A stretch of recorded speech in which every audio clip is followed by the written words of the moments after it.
3, 2, 1. Hi, Ricky. Hello, how are you? Welcome to the podcast. Nice. I'm good. How are you? Yeah, good. Happy to be here. Yeah? Yeah. Happy to have Somewhere you. dry now. I know. It's a little bit wet. It literally is raining cats and dogs outside, isn't it? Terrible. Welcome to the fall. Yeah. Wow, this is cool. How you been? Yeah, good. Yeah. Excited. Never done a podcast before. I think you're going to be very natural. Yeah. Yeah, you're really good at telling stories, aren't you? Well, I'll try, yeah. I've got a lot of stories. So, what's been cooking up with you? So, I have been working at Scully's at the moment. Previously was at Carriages. Yeah. So, working under 3-star Michelin chef. Yeah? Yeah, learning a lot there. Pretty crazy. Yeah, it was a new experience for me, you know, like when I first got started years ago, I sort of worked my way through pubs and stuff like that. And you start to think, you know, you're kind of hot shit. Yeah. Oh, can I swear? Of course you can. Oh, good. Bless. You started a bit quick. I had a few questions in my head, like, can I swear? Can I do this? Oh, all right, okay. Of course, absolutely. Yeah. Now you start to think like you get a bit too confident, you get a bit cocky, you know, so working through the pubs and then you sort of take that leap like, right, I'm going to pursue like the fine dining thing and Michelin star, this and that. And you get there and it's like, wow. Next level I'm straight not as away. good as I thought I was. Oh. You know, you get knocked down a peg or two, but I think it's to be expected. But in terms of pubs, how long did you work in pubs before you started pursuing the fine dining? I moved quickly, man, because I was quite a late bloomer. So sort of when I was getting into kitchens, I was always the oldest person there. Do you know what I mean? There was like kids like 18, 20 and stuff like that had more experience than me. So I was like, mate, I've got to get a wriggle on. Right. You know, so I think I literally did the pubs and stuff like that for like 2 years. Done the caravan thing for like another year. And then just like, so that's only 3 years experience. And in chefing, that's nothing, you know? It is, yeah. They usually are. There's kids that have been to cooking school for longer than that.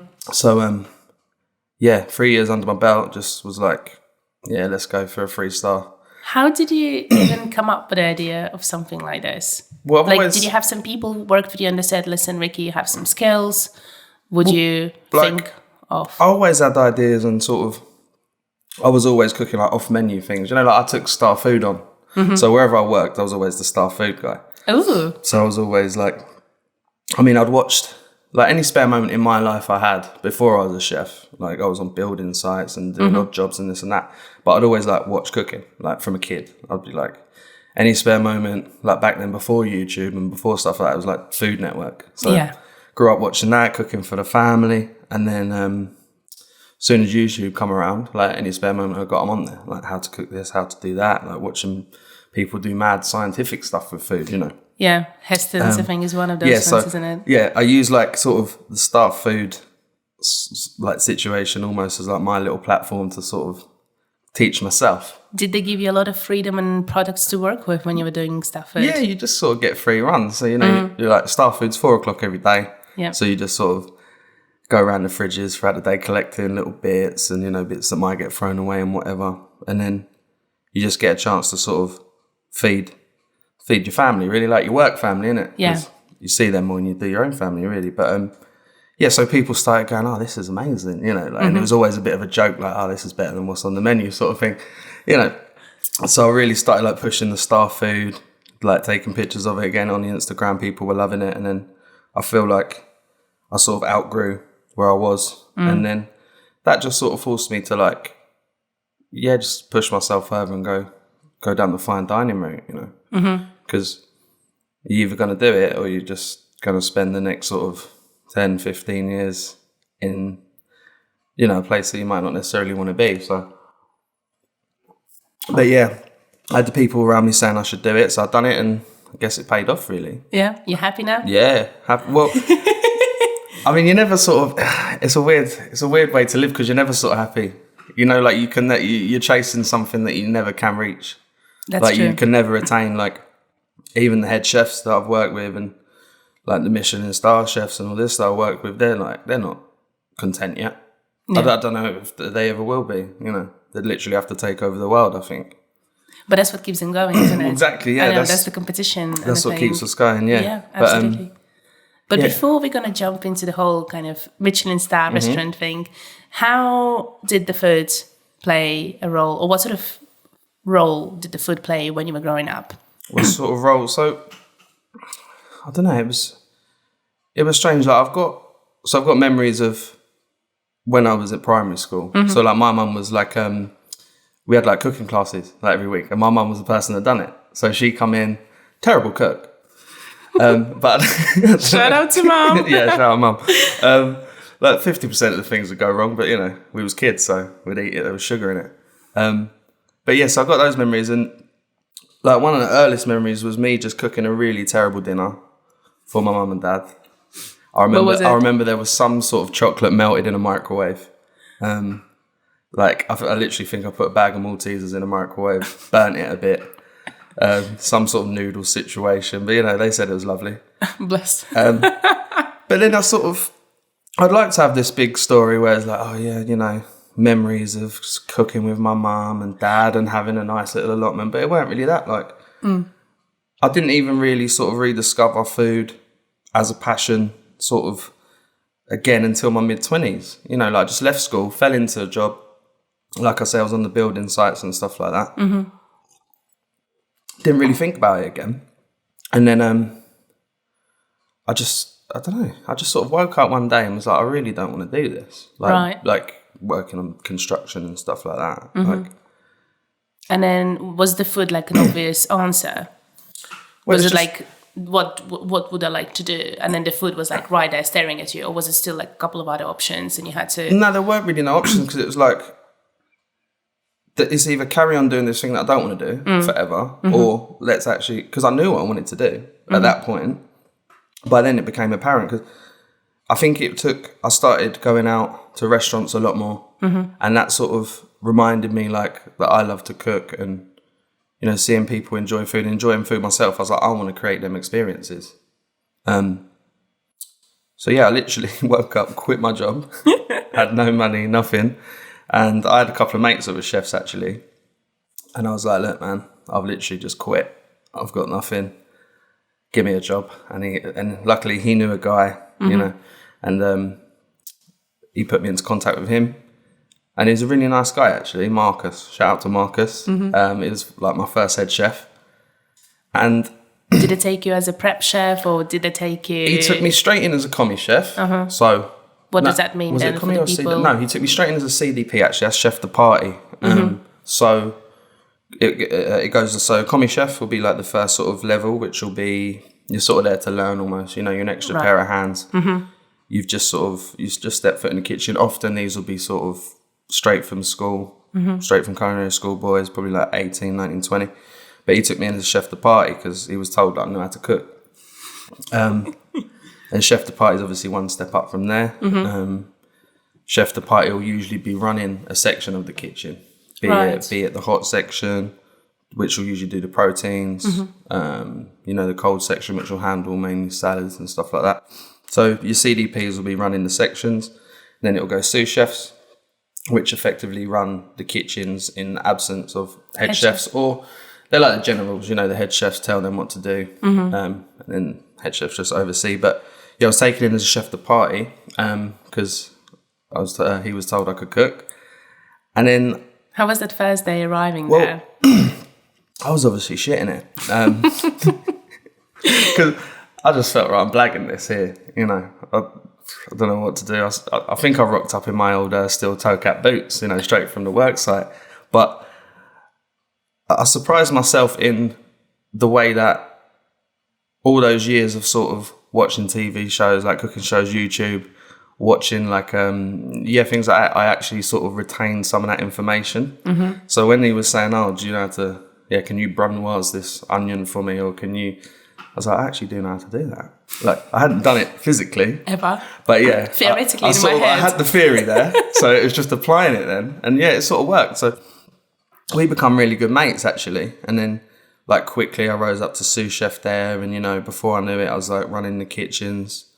When Marcus was away on his days off, I was like second in command, like within like 6 months there. That is quick for the person who has never been in the kitchen before. Yeah, but I've always found that everyone I've worked with usually has more experience than me, but I think I've got my own passion. I've got by because like I want to be there, you know. Right. Like I kind of maybe think, even now, maybe I don't deserve to be here, but that's why I'm trying. Mm-hmm. You know, I think that pushes me to try a little bit harder than the person next to me. Right. That's got all that experience under their belt, because I still kind of think I'm blagging it a bit, you know. Okay. Yeah. Oh, wow. But then how was the team around it in the first workplace? Was it a pub? So it was a pub, yeah. It was actually a Fuller's pub. But it was like awarded the best Fuller's pub because it was won a few awards, and it was right next to the Hammersmith Apollo. So it's called the Distillers. And that got super busy, as you can imagine, you know, like on the nights when there was shows on. Yeah, on nights when there shows on. I remember there was Bjork was on once. Oh God. And it was head chef's day off. Was a deliberate choice. So it's head chef's day off. Bjork was at the theatre next door. Everyone else who was supposed to be working with me had called in sick. So I found myself there alone on what was looking to be like the busiest day we'd ever had. Oh God. I remember the stove broke. I was just like, I don't really know what to do here. So I actually called my friend who was a chef on his day off. Didn't work for us, didn't work for the company, just was a chef. He came. And yeah, it was chaos, you know. Oh God. We ended up serving, I don't know, 300 people or something ridiculous with a broken stove. We was inventing new ways to cook at that point. You know, I never thought I could steam chips, but... Yeah, you are just steaming the chips. Yeah. Oh God. Yeah, but you find yourself in situations like that all the time, you know, and it's... Of course, as a chef, I think there's a lot of things can go wrong. So but it's the way you always seem to get it done, which is crazy, you know, like sometimes at the end of that shift, you like feel like superhuman. You know, like when you've done the work of 10 people and you've actually done it well, it's like, and you just keep pulling it off and keep pulling it off. It's a strange way to live. What had the management to say about the, you know, cowboy style of cooking on that day? Well done. You got it done. You could do better. Like that's the thing with chefing as well. It's like you definitely hear about when you've done something wrong, but you don't hear about. Do you know? Like you don't get the praise, but boy, you get the criticism. Of course. Yeah. Yeah. Wow. So when you finished with them, what was the next step after the distilleries? So I'd done the pubs. I think I'd done. Me and that head chef we sort of followed each other around. So he got another job at a few other like gastro pubs, and we sort of just went around together, sort of just cooking, because we was both still learning. You know? Although he was a head chef, it sort of he come into that almost how I came into it. So like his head chef left, and he was in my position sort of then, and he just had to like step up. So we just both sort of followed each other around, still learning and stuff like that. But then, do you think it's important to work? Right, I need to like probably paraphrase it a little bit better. People always follow people, isn't it? Like I always would follow my management, the one I get along with, because I just know the style, I know how to cook, I know what they demand, I know the criteria they work with, so I always follow them. But do you think at some point it's good to mix and match and work with other people as well, just so you can get an idea how other things can work with? Yeah, definitely. It is. I think then it was more a case of like we were just clinging on to each other, you know. Oh, you needed each other. Yeah, a bit of safety. Especially from my behalf, because it would have been easy to just like I'd have felt a bit lost, you know, at that point. So yeah, we followed each other around for a while, but like you say, it is important to work with other people and throw yourself in the deep end, and there was plenty of that after. So what happened then? At what point did you guys stop? Like, when did you feel like you don't necessarily need him anymore? If that ever happened even. Well, we both worked together even as far as Caravan, actually. Oh, really? Yeah. And it was at there we went our separate ways. So we worked together at Caravan for probably close to a year. And then I went on to another one of their branches to help run that one, the one in Exmouth. And Marcus left to pursue a different route of his own. So he's always been into sort of wanting to do the learning, teaching kind of thing. So he likes to he wants the knowledge. Yeah, he wants to. I think he wants more to be a teacher, and I always wanted to do the fine dining thing. Do you know what I mean? I wanted to see. Yeah, I wanted to see if I could do it. Like, I wanted to just test myself, man. How was it different from going from pub to caravan? How was the food in caravan in terms of like the menu? I know a little bit of them. I don't know too much. I know the produce was definitely better. Yeah. Correct me if I'm wrong. No. Like at that time, it seemed crazy because even it was just a lot of stuff I'd never heard of, like in terms of ingredients, because they were using a lot of foreign ingredients, right? A lot of sort of world influence and. Yeah, their menu is like I sit down and I have to Google half of the stuff, and I'm like, what is this? Yeah. And in my head, I can't even understand how this the dish is going to even look like. You expect Pakistan, you've been given like some ice cubes on top of it, and you're like, what is this? No, it was certainly different from cooking beef and potatoes in pubs. Do you know what I mean? But like, it was a good stepping stone, man. Yeah. Because it really sort of broadened my knowledge of ingredients. Really helped sort of like develop my palate. Was it quite overwhelming at the very beginning? It was, yeah. But every kitchen you go into is overwhelming to start with. Like, it takes a while, man. Yeah. It really does. And I'll tell you about when I first went to Skies. But it was overwhelming. Yeah. Because it's just 1,000 things you don't know what they are, and it's like. And do they also have like the similar kind of way of progressing as a chef? Then you go from one, like let's say cold section to the hot section, and then you go. Most kitchens have that hierarchy, and you'll start. I started as a sous chef there though. So pretty much. Yeah, I sort of went straight for it, and I was like, no point. So you got to progress, So I was like, of course. Again, probably at that point in my career, overachieving, lagging it a little bit. So just went in hot. Yeah, I'm a sous chef. Started running the kitchen. It was the biggest kitchen I'd ever worked in at that point. It was huge. How many people It was the one at City. I mean, I remember on my first day, because they hadn't long opened when I started there. So I was used to working in a team of maybe 4 chefs. I've walked in, I've seen 20 plus, and I'm like, oh my God, I've got to tell these grown men what to do. But you just be surprised how resilient people are, and how quickly you adapt. And again, just sort of ran with it. What was the most difficult dish to cook, or something most difficult thing to nail there? Most difficult thing to nail. From the food side.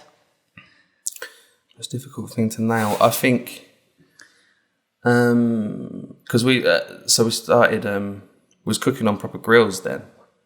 So I went from sort of pots and pans, just your standard sort of setup, to like cooking on an open flame. So sort of nailing those like Iberico steaks, getting them perfect medium rare every time, especially when you've got like 100 people sat down. That was quite hard. That was quite technical. How was the team though? Did they take you with open arms, or you had to battle some things there to show you who's the boss? I think you're always battling. Yeah. Always. No, I don't think, no matter where you go, sometimes it is, you do end up being with the nicest people in the world, but they're not the nicest people in the world at the start. You've got to prove yourself always. Absolutely.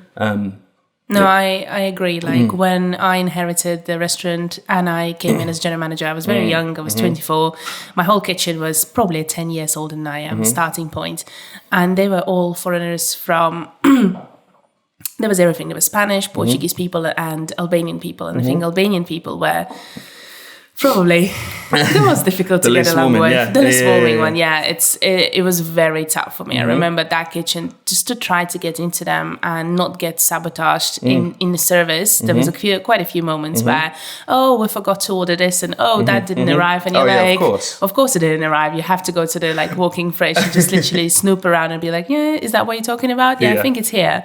But it literally took me to fire one half a year in order to arrest, to kind of be like, okay, so she means business. But I think that was a very tough one. Yeah. It's interesting how you need to start kind of playing those mind games a little bit in order to get people to respect you. You have to. Yeah, you have to. And play I guess games. In the kitchen it must be even 100 times tougher. Well, yeah, I think it is, because you've got the added pressure. You've got the added pressure of fire and sharp objects, So everything's sort of like tenfold in the kitchen, I think. But yeah, at that time when I was at Caravan, I was like, this is crazy. This is the hardest kitchen I've ever worked in. But like thinking where I'm at now, or where I've been like sort of more recently looking back, it's like, wow, I could, you could just walk in and sandbox. I could just chill there, really do nothing. But no. I think you're always in that moment, and you always think, wow, this is the hard, because you're always sort of stepping up. I know what you mean. Yeah, you're almost kind of you're almost reinventing yourself whilst time. You're also reinventing the place that you're working in, isn't it? Yeah. And then eventually when you're done and you feel like you've achieved whatever you needed to achieve, that's when you have to go forward. You have to go somewhere else. Then like, hey, we have a bigger restaurant to run. There's Would you like to join us? Bigger, always something harder. Yeah. Do you have a favorite set of things that you carry as a chef with you? Favorite set of things? Well, I mean, is it like knives? Well, yeah, what have I got? You pick things up, throughout the years, and you're like, you don't even, that's not mine. Like, I look in my bag now and I'm like, where have I got that from? Wow. So it's sort of, your kit's sort of ever expanding. But I don't know, probably just my like everyday Japanese Santoku knife. Like I got it long before I knew what to do with it, really. Like when I think it was 2 weeks into the pub job. Really? And I was like, right, this is a true testament to how much of a lad I thought I was then. I went and bought a £350 knife 2 weeks in to being a chef. And I've still got it now. Still sharp. Still good. Come everywhere with me, yeah. Yeah. So I think I'll never let that one go. Like, it's a little reminder of where I've come from, yeah. Wow. Does it like take a special ceremony to get that knife? Yeah, well, it takes a special ceremony to sharpen it, man. Like every day I've got off, I take it home with me and sort of put an hour's work into it, man. Really? Yeah. I thought you guys did that in the kitchen. No. I mean, we've got steels in the kitchen, but a steel, people tend to think a steel sharpening your knife, but it's just sort of, it's readjusting the angle, so it's not actually sharpening. It's like a quick fix. Mm-hmm. So you just give it a little go on the steel at the start of the day, and that was. But what do you do at home then? We got the wet stones. So you got the Japanese wet stones. You submerge them, and then you're sitting there and shaving it down for an hour. I'm doing every angle on each side, and we got a few different grades. So start off on 1,000, and then you do the 5,000, 6,000, 8,000. You could sit there and sharpen a knife for like 3 hours. Bloody hell. Yeah. But you don't do that every day, do you? Not every day. I try and do it when I've got a day off. So. All right. At least like once a week. You have to kind of. Yeah, you've got to, because if you haven't got like it takes so much longer if you haven't got a sharp knife. It's like so important. I think it's like one of those ones, when you come to the project and speaking from my proper experience, like your camera is not loaded properly or something is not there where it's supposed to be. It just kind of sets the mood straight away, not into the way it's supposed to be, but just a little bit like lower. And you're also a little bit like frustrated and everything is a bit like annoying, and you kind of go like, okay, next time, be ready. Well, yeah, because like you're looking at the next job, and if your knife's sort of like blunt, you're like, I don't want to do that. It's just effort. Do you know what I mean? But if you've got like a fresh sharp knife, you'll just come in and you're like, right, give me that. You'll be doing extra jobs because it's sort of like it just quadruples your efficiency. So how did you even manage to go from Caravan to, was it Tom Carriage's kitchen straight away? It was, from Caravan to there. Bloody hell, what a jump. Yeah, I know it was, wasn't it? Did you know some people there, or they were just nobody, looking? Nobody at all. They weren't even looking. That's the thing, like when I sort of gave myself a deadline, so I basically worked at every caravan, ended up in the one in King's Cross, the biggest one.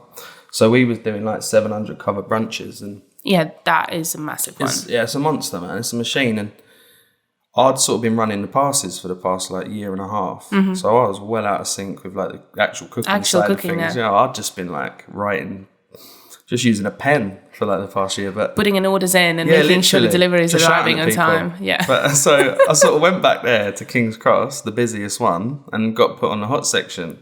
So I was like, cooking eggs and bacon for 700 people on the weekends, and it was a bit of a kick in the teeth to start with, but then it was like, I think it was a necessary sort of step, because I couldn't have sort of gone into Carriages fresh from a year and a half of doing nothing. Yeah. I really needed that sort of sharpen my tools again sort of thing. Did you ask yourself to be put back in the King's Cross, or you just wanted to go back to the cooking bit?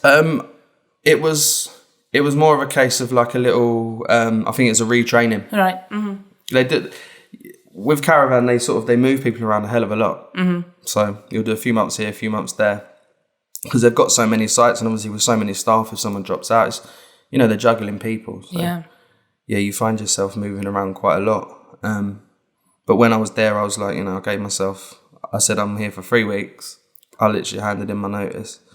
And I was like, I didn't have a job at that point. I was like, because with me, I need to give myself that sort of kick. Yeah, I have to, or I'll just coast, you know. Otherwise, it's too comfortable. You're not going to go anywhere. Yeah, you do. Yeah, because it's always going to be like 3 weeks. Oh, another 3 weeks. Oh, another month, and then you're all of a sudden you're here for another year. Mm-hmm. So I've got to give myself that little push, and so I just started emailing restaurants that I want to eat at or I've eaten at and loved.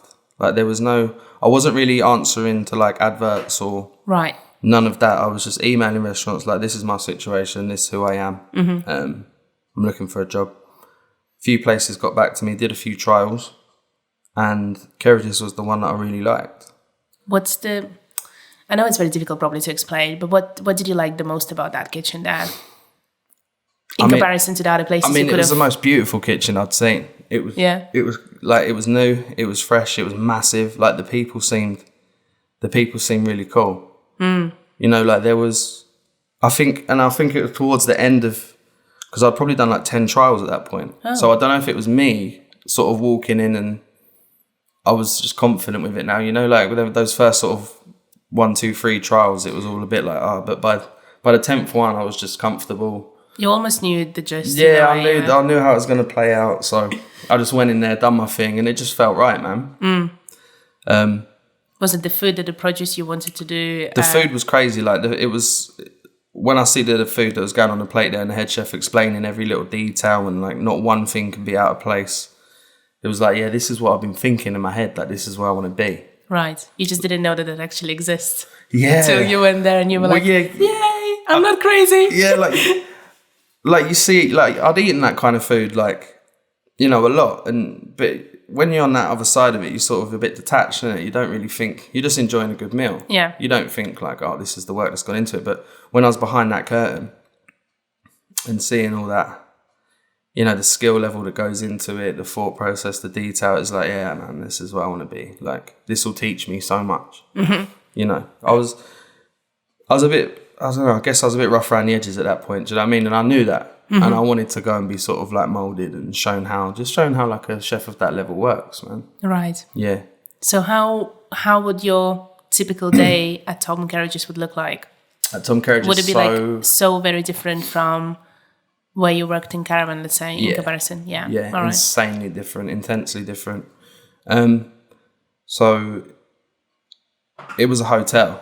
Mm-hmm. So even sort of before you get a job there, before you get into there, you've done like a week's training. Like you walked around the hotels, you're sort of doing a lot of paperwork, you know, and even that's from 8 o'clock till 5 o'clock. Mm-hmm. You know, that's not a normal job for some people, but you're just there doing training and you're introduced to the whole team. And I think it's more of, because the place is a maze. It was at the Corinthia Hotel. So where is that? Just by Embankment. Oh, okay. So that. Oh, wow. Yeah. So it's a grand hotel. It's like rivaling like the Savoy and the Ritz and stuff like that. So it's a huge place. But yeah, my day would be, I had to be there for 8 o'clock, so I'd be up at 6:30. Get there and you're straight into it, man. Like, what would they ask you to do? I can imagine people just from in my head, when you're just coming into mm-hmm. the fresh kitchen, as a kind of test mm-hmm. to see can we crack the person or not, will be just, can you peel those potatoes mm-hmm. 2 weeks straight down the line, you know? Yeah, I think the test comes more from not telling you what to do. Oh. Like, I think I've always found that to be the case more. So you're expected to train yourself, man. Like, you're expected to just run in and hit the water and just go for it, you know? Like, obviously you're shown like, okay, this is how we want this, mm-hmm. but it's not, you're not given like a printout of you should do this and this every day and this is how, you know, they're not holding your hand at that level. Wow. Well, I mean, yeah, that would be quite, I don't know, resource consuming. Yeah. But then what would they allow you to do then at the very beginning? Well, I was put on, it's quite funny actually. So at Carriages, in the middle of the dining room is a rotisserie. So a giant rotisserie, like a spit, like where you'd sometimes see in like Sainsbury's or Tesco's chickens going around. But this is like a humongous one. It's like 500 degrees. We was roasting like whole ribs of beef, whole chickens. So basically, I was instantly put in charge of every protein that came into that restaurant. So all the fish, all the chicken, all the meat, and I'd be cooking it in front of sometimes like 150, 160 guests. Talking about the pressure. Yeah, talking about the pressure. And then when Scarlett Johansson comes and sits right next to you and starts asking about the beef and stuff like that. Right. Did you ask quite specific questions there? Yeah, they're sort of like, it was my job to almost entertain as well, because customers were sitting as close to me as you are. So I was at, the rotisserie's behind me, and it's like you're at just a little counter. So you can have like sort of 8 people sitting there. And there'd always be 8 people sitting there, and there'd always be 8 people asking me questions. And, you know, like I had to, as well as keep my head and cook all this beef behind me to And a make perfect sure medium rare on something that I've never cooked on before. Like, who has? Don't you have one at home sitting there? Just, I've got to entertain A$AP Rocky and Scarlett Johansson and Nigella Lawson. Sorry. It's fine. So, yeah, the pressure was crazy. But again, it's always that thing of, like, you feel superhuman because it has to go right, so it does. It's just a strange feeling. Like, if it went wrong, it just can't. It can't go wrong. There is no plan B. There is no plan B. It has to work. Like, what happens if, the restaurant's closed? Sorry, guys. Rick burnt the beef. It just, it doesn't happen. And I don't know why, but you just always make it work, man. Oh, God. Yeah. Any crazy stories from where you almost felt like you slipped? Like, it Every almost day. happened? Oh, Every God. day. It was one of those restaurants, right, where every single day you thought it wasn't going to work. Like, it all came together in the last 10 seconds before service. Like, you'd come in and, like, the workload there was insane. Like, the workload was insane. Obviously, you get there at 8 o'clock. Service starts at 12 for lunch. But, like, those, like, 4 or 5 hours just... It was one of the only places where I was looking at the clock wishing it would slow down. You know, normally you're at work like, oh, this is dragging, come on. But you're counting the seconds. Like, that was a big difference from Caravan to Carriages. It was like, I realised I stopped thinking in minutes and it was seconds. Wow. Yeah. Wow. Like, we just had so much to do all the time. And like I say, it felt like it was just, this is going to go wrong, this is going to go wrong. Last 10 seconds, somehow, miraculously, it would just work out, yeah. Because I've read, sorry to interrupt you there, I've read basically in order to be a Michelin star restaurant, it's, as you said, the workload is just humongous. It's something that completely out of this world.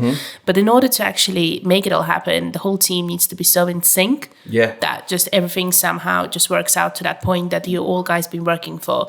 Do you think, was it quite difficult? Like, or how long did it take you to get into that sync rhythm to be kind of a part of it? You have to be in sync. It's like an orchestra, you know, like the head chefs, obviously. To look in, it doesn't seem like the head chef's doing much. But when you're on the other side of that, you're just listening, you know, like that's that one voice you're listening for. And you just, as long as you do what that voice says, that's what's keeping you in sync. You know, that one person, that's why the hierarchy's there. You've got the head chef and the sous chefs, and the sous chefs will make sure the CDPs have got everything right. And it just works like that. But it was quite unusual because even though obviously I was part of that team, I had to be in sync. I was out the front. So the rest of the kitchen was in the back. And were you all by yourself? I was out the front by myself, yeah.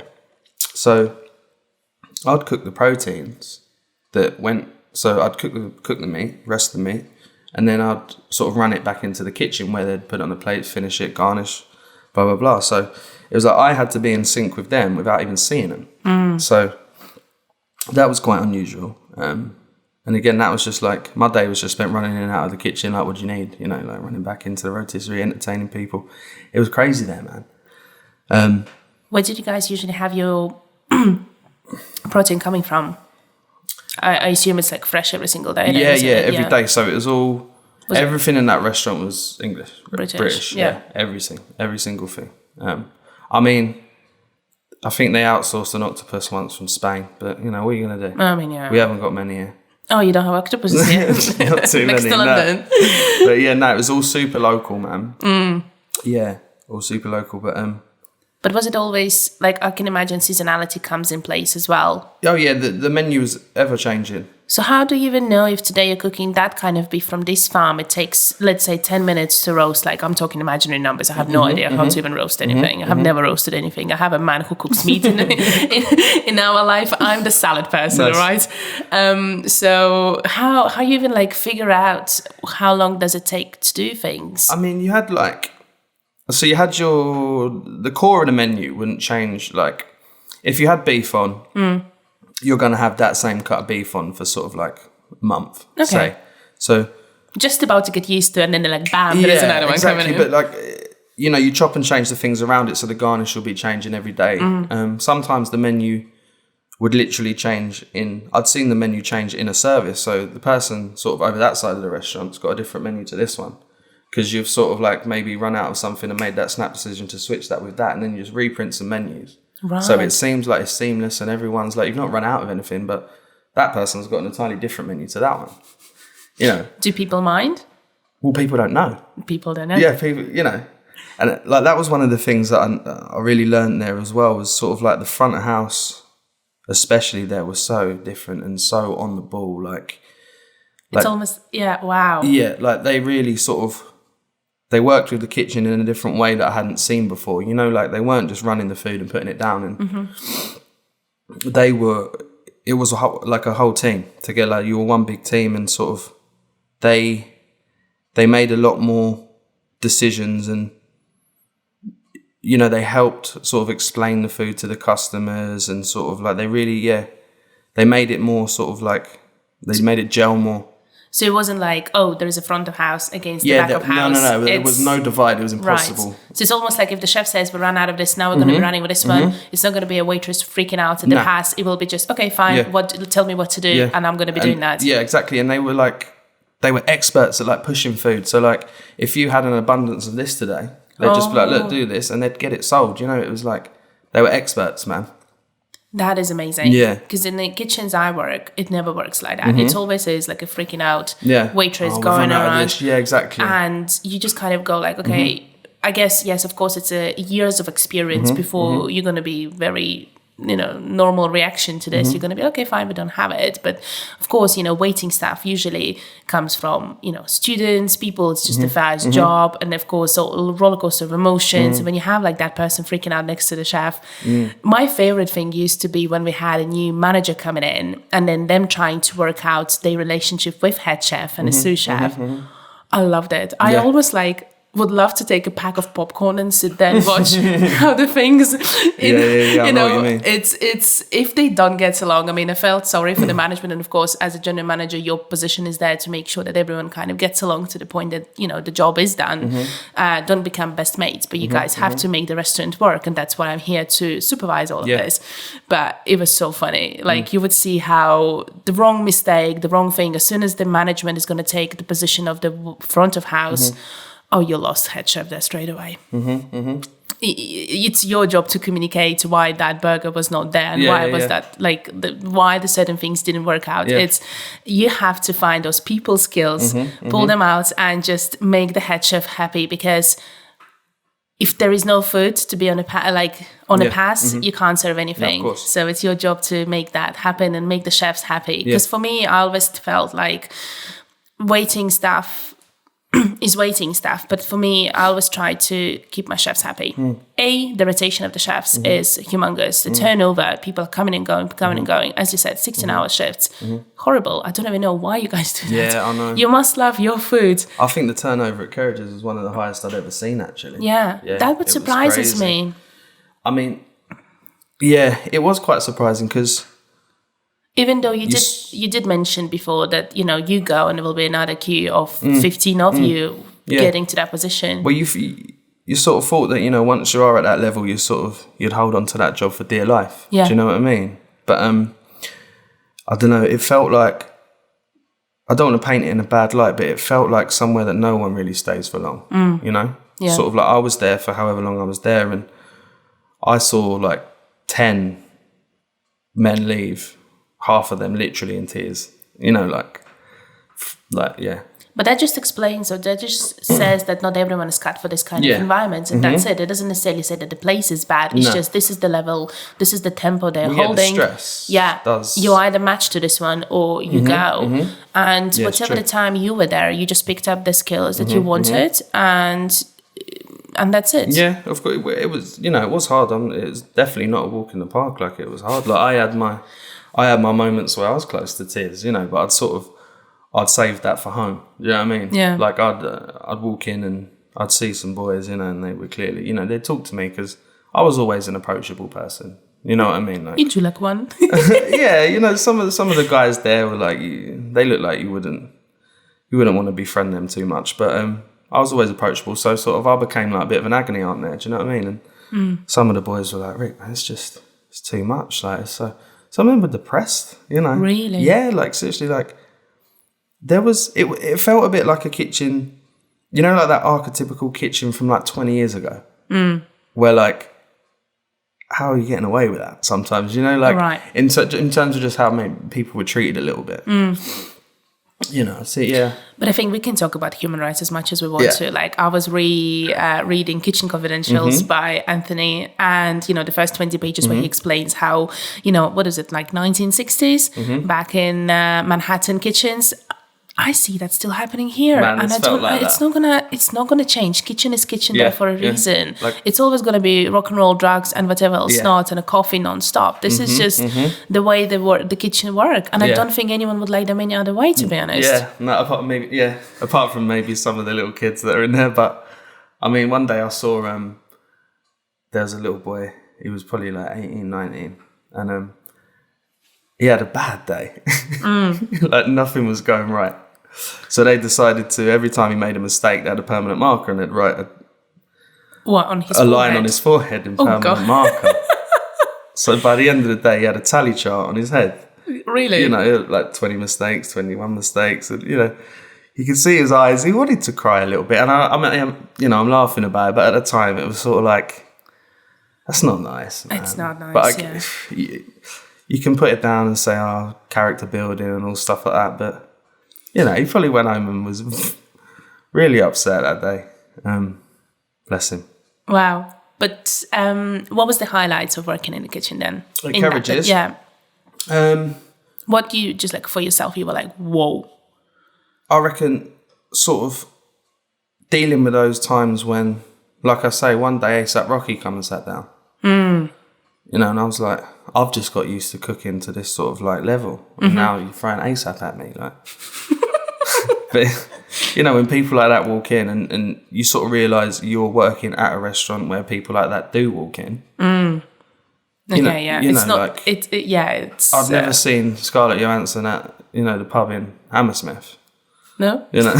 Did you not came for a chippy? No. And I remember one day we had, what's that guy? Ryan Reynolds. Really? Yeah, upstairs in a hotel room. And he got room service from us. Like, we didn't do room service, but, you know, when Deadpool rings you up, you take a steak to his room, you know? So it was just, I think it was, sort of realising I'm probably at one of the best restaurants in London at the moment, you know? Sort of, yeah.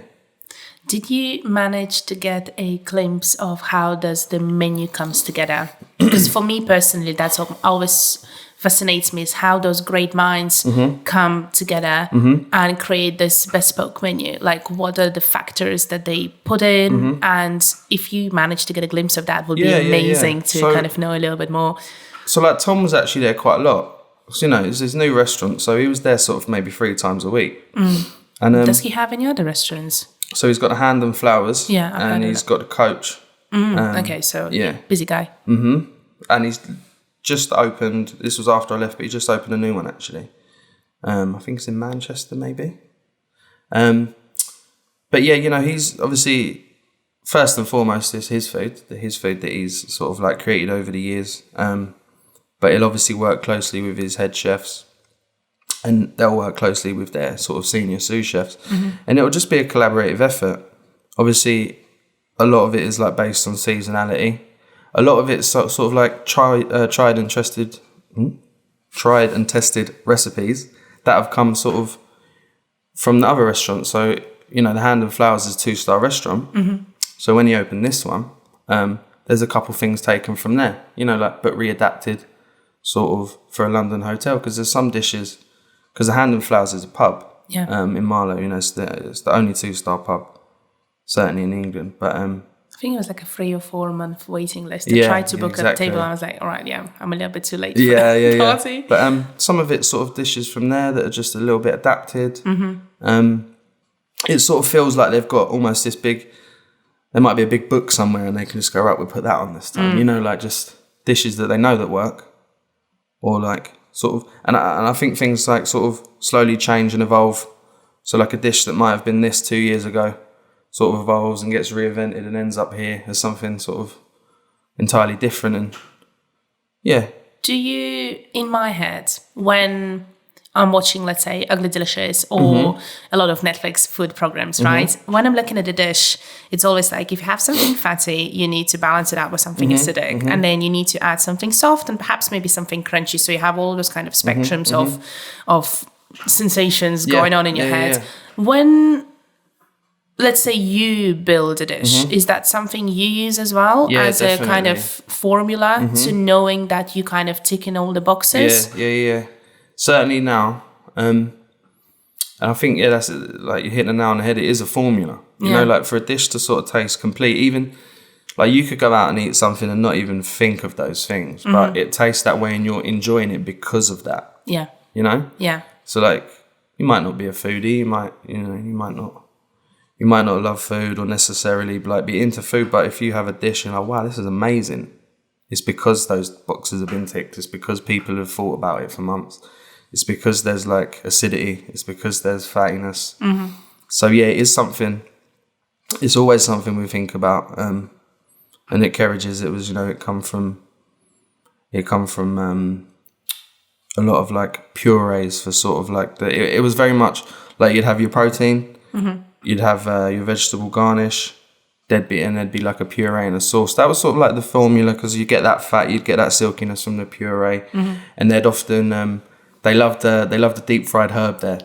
So you'd have like, what is this? So like the deep fried parsley or tarragon or stuff like that, and that would be like a nice garnish. They'd use quite a lot of that. Is it like tempura or no? You just literally deep fry just put it. So you'd take the leaves. Yeah. You'd monotonously one by one, because they'd have to be flat. Has to be flat. They couldn't curl a little bit. No. Trying to get a Michelin star here, guys. Oh. But yeah, that would be a nice garnish, because you get that crunch from that, and yeah, it's all it's just the little tiny things that you wouldn't even necessarily think unless you know. Right. Yeah. Yeah. Wow, I'm just interested now, or curious to know, how does the deep fried parsley taste like? Deep fried parsley tastes like crunchy parsley. Does it? But no, we do it with one of the coolest things actually. It's quite simple, but we used to take we used to spiralize potatoes. Yeah. You spiralize and turn it into what would look like spaghetti, and then we'd slowly sort of feed it into a deep fryer, so it would like fry into like a shape, almost like a lacy kind of.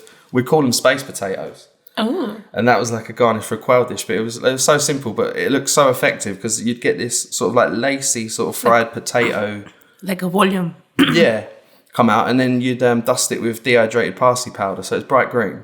So it's like this little crown of like crispy potato that you'd put on top of a quail. It's really cool. Did it do a lot of those like kind of, I don't even know how to call them things, but you know how Hestons like to play with your imagination, where you think you're eating one, but actually it's something else. Did you guys do a lot of that in Carriages as well? I don't know if we necessarily done it in that way, sort of like what you saw was kind of like what you got in terms of the food, but we certainly played with the science of it all for like quite a lot. Like there was a lot of sort of like I'll say chemicals, not in a bad way, but sort of like, we used agar, and we used like like a lot of chemicals, like setting agents and stuff that would help to sort of like emulsify things, and stuff that would help to thicken stuff. And, I came across something called Crispit that I'd never used before, What does it do? So basically like you put it in batters and stuff like that, like in fish and chip batters. and it helps really sort of, well, clues in the name, it crisps it.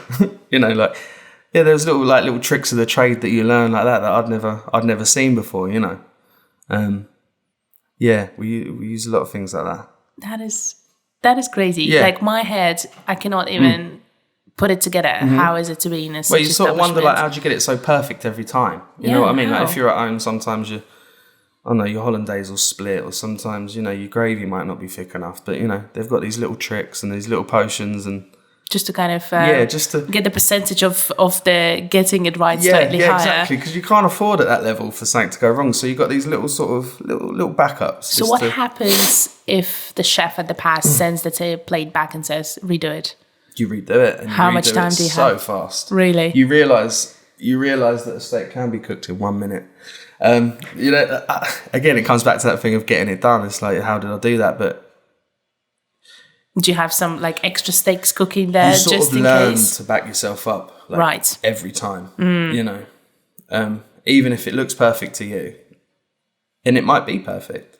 If he looks at it and just decides, I'll send this one back now. I think sometimes it even happens just to throw a spanner in the works. Just to be tested, just to make sure you can't, like. You can raise the occasion if something is going to go wrong. So many times my day's been going perfect. And you'll just get one thrown back just for the sake of it. It's like, oh, man. And you do it again. And yeah, like in the middle of service, if something like that happens, that just spins your brain, It's so a problem solving 1-to-1 300 times a day. Split-second decision and make it work, man. Yeah, but you learn to always sort of back yourself up. Like every dish, always have a spare. This is the way to survive, isn't it? I don't want to know how much is the waste. Yeah, I thought you was going to say that, yeah. I think this was one of the things as well. Like, I think when I worked at Caravan, I see a lot more things actually wasted. Even though it was sort of like a lesser sort of, there weren't that level of perfection necessarily. Where would the waste come from then? So I think the waste had just come from, because when you're at Carriages and stuff like that, because like the ingredients are so expensive, and there's such a sort of like, it's drilled into you how to look after this stuff, how to store this stuff correctly. So when I was at Caravan, like inevitably some things would go bad. Sometimes you ordered this fish on this day, you haven't sold it. It's gone bad. It happens. But at Carriages and stuff like that, and at those levels of kitchens, stuff doesn't go bad. You don't throw things away. Like your ordering's perfect down to the portion. Wow. It's as soon as it comes in, no matter. I remember one day, 250 portions of gilt head bream came in the morning, and I had to wash, store, and so every single protein gets vac packed. And that is a lengthy process. Well, that's a lengthy process, but it wasn't factored in, as an extra for my day. Like no one else was doing the rest of my prep. I had to do that and then crack on. So that 4-hour window of prep, which was already stressful, was reduced to about 45 minutes because I had to vac pack 250 pieces of fish, but you still got it done. But it was that level of sort of like, this is how you store this is how you treat it. Where it went from sort of, we'd stored things in sort of 2-litre containers with a J-cloth. It was like, that was unheard of. Everything got vac packed the second it came in. You handled everything with gloves. Even because, it weren't because your hands were dirty or anything like that. It was because, you're now being told that the natural sort of bacteria in your hands start to break down fish. So you don't touch them with your hands, like that level of sort of detail. And that's why, even though you might be cooking 2 dishes for every one because you're scared that one's going to get thrown back, you're not wasting anything sort of to begin with. There's no wastage. It's basically because people are just, as you said, educated, the level of respect with the produce they're working with, which you can imagine, if you are working with the farms here in the UK, probably just to source a certain type of tomato, a certain type of herb, it's just you need to go through the hoops to get that in. Yeah. So, of course, naturally, when that comes through the door, you won't be just throwing and jiggling them around. Yeah, you learn to, you're told to treat it in a certain way, and sort of, you learn a respect for it. And how was the staff with the Carriages? Who was cooking that then there? There wasn't none. No? No. There was there was a little canteen downstairs. And Is that for the hotel? Lucky, yeah. If you were lucky, you'd have time in your day to pop down and grab a quick sandwich. Mm-hmm. And I mean, if you were lucky, like I was there for most through summer. I was there for a good 6 months, I think. And, I think I got maybe one break. Sounds stupid, but like your day was so, like I said, I was thinking down to the seconds. So like it was considered a bit cheeky if I had time to go for a, toilet. Wow. But if you were lucky, you got down, you run down to get a sandwich, often ate it in the toilet, kill two birds with one stone, and then straight back up to set up for dinner service. Were you at some point like, okay, it takes me 30 seconds to eat that sandwich, I'll have a minute. Okay, cool. I had to make that time up somewhere else. Wow. Yeah, it was intense. It was, it started to be a bit too intense. I think I decided to leave there. Like I said, it always felt like a place people just passed through. The only sort of constants were the head chefs and the sous chefs. So you just sort of go there, get your reference, leave on good terms. Yeah. Learn as much as you can. Mm-hmm. Yeah. And if you're lucky enough to not have gone insane. Don't go insane. Yeah, there you go somewhere else. But it just felt like I felt like I was doing too much there, and the sort of work-life balance was getting a bit out of sync. So yeah. I just felt it's time to move on. Because about to say, how do you balance something like this? How do you get that motivation in? Like, let's say, okay, first, second, third day, fourth day, like when you are putting 16-hour working days, fourth day, you're already like on a level of everything is going to irritate, everything is going to annoy. And when you have that extra stress on top of it, I don't even know how people deal with that. That's when people usually, it's like almost you're pulling that string to the point where it's just like, okay, how far can we pull it? Yeah. Well, that's it. I just, and I'd recently, when I took that job and sort of, I just moved into my own place with my girlfriend, and, like, there's that excitement and you want to be there as much as you can, and, you want to sort of like see each other as much as possible and stuff like that. And it was just like, we were seeing each other for like half hour at night, and it was just like, man. Of course. And I mean, it's still like that to an extent, but I feel like I'm a lot more, that level of stress is not there anymore. Okay. So now you're working at Scully's. Yeah, I'm working at Scully now. So for the people who do not know, what's this place is all about? So Scully, so it's their first restaurant, their first venture, and is named after Scully himself. He is Otto protege. So he spent sort of like the past decade. He most recently was head chef at Mopi. And now, he's opened his own venture. What sort of food do you guys cook there? So it's fusion food. Scully himself is, he's got quite a multicultural background, multicultural heritage, sort of like Indian, Asian, grew up in Australia. So there's a lot of influences there. And this food, like this is, so it sort of went from like high impact carriages, like seconds, to the complete opposite now. Like most things, before they're on the plate, they've taken 6 months of work. So it's stopping thinking in seconds, and now I'm thinking months ahead. Wow. So I think, like in the chef world, your time frame changes so much. So like for instance, we've got a tomato shrub on one of our dishes which takes 3 months to ferment. We've got, like we ferment chilies for 6 months to marinate our goat in. Like the level of detail now, we're starting to harvest our own bacteria. We've got incubators and labs downstairs. We ferment everything, like our bread gets fermented for 3 weeks. So it's gone from that high impact to like slow things down now. Very slow thing, isn't it? Things take time. So is the fermentation a new cool thing to do in London? I think so, yeah. I think it is. Sort of like people are, kombucha became a big thing, didn't it? I think fermenting's really kicking off. I think that you like that, don't you? I love that, yeah.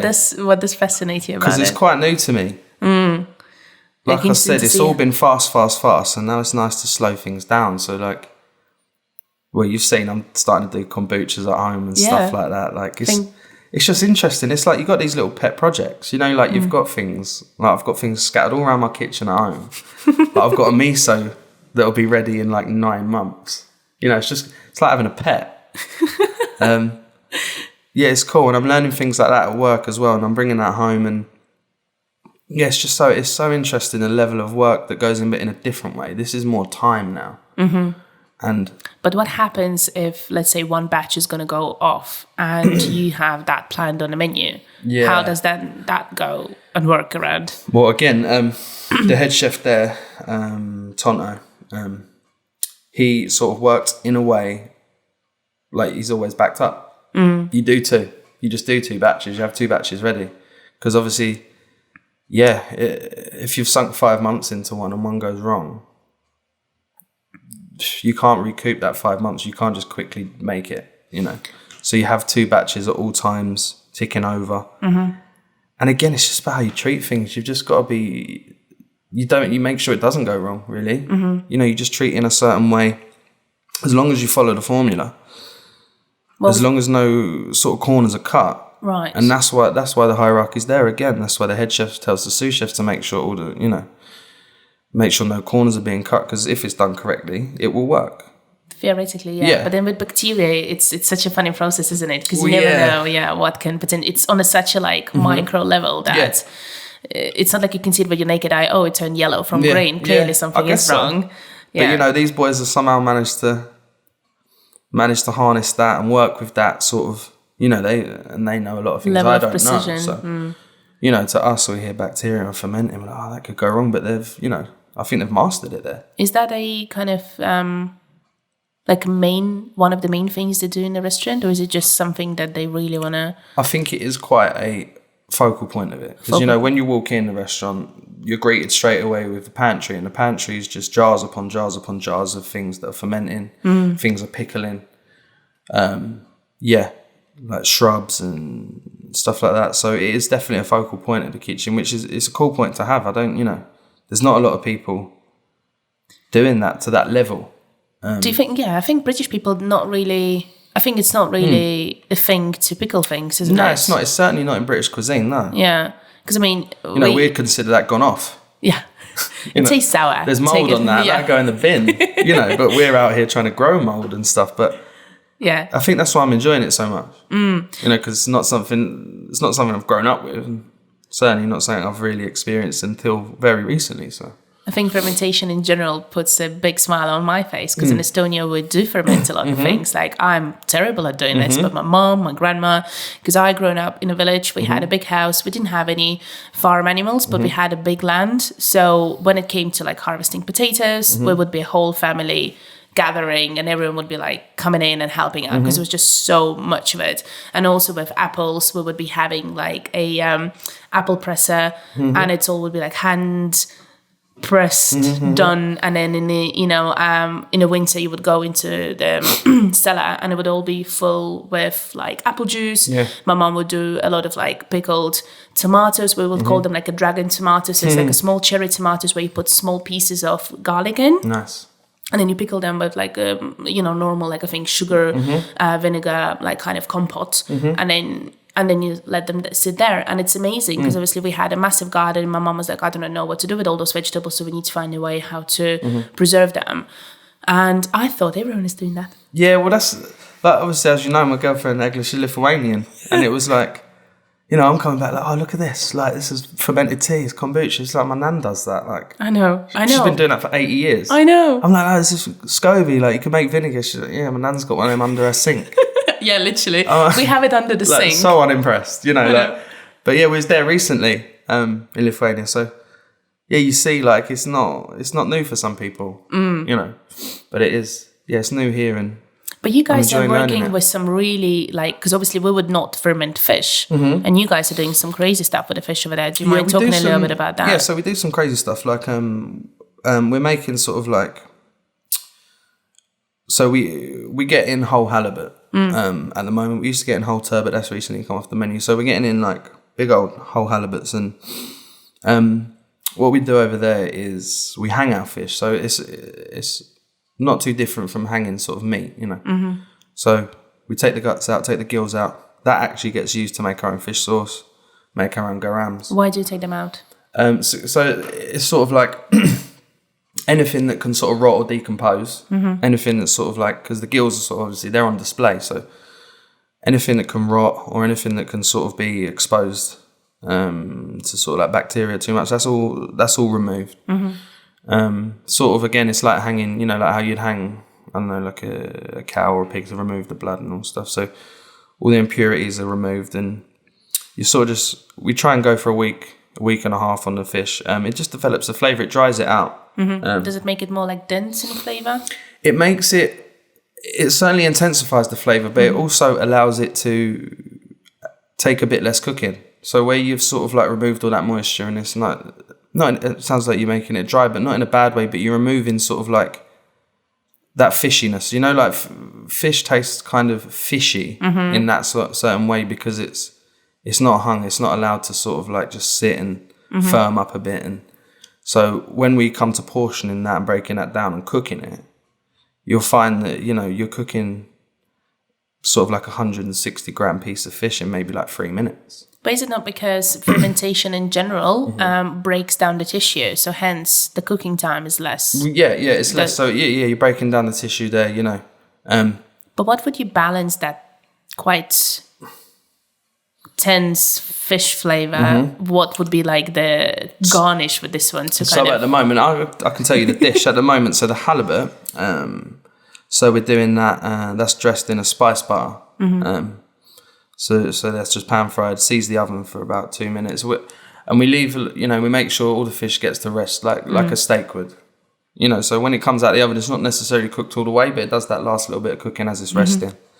And the halibut's, like I said, cooked in a spice butter, is served with a potato terrine. So we're potato terrine? So we're thinly slicing potatoes. So layering them up with the same spiced butter that you're cooking the fish in, mustard seeds, some nice herbs there. And you turn it almost into like a layered cake. You press that overnight.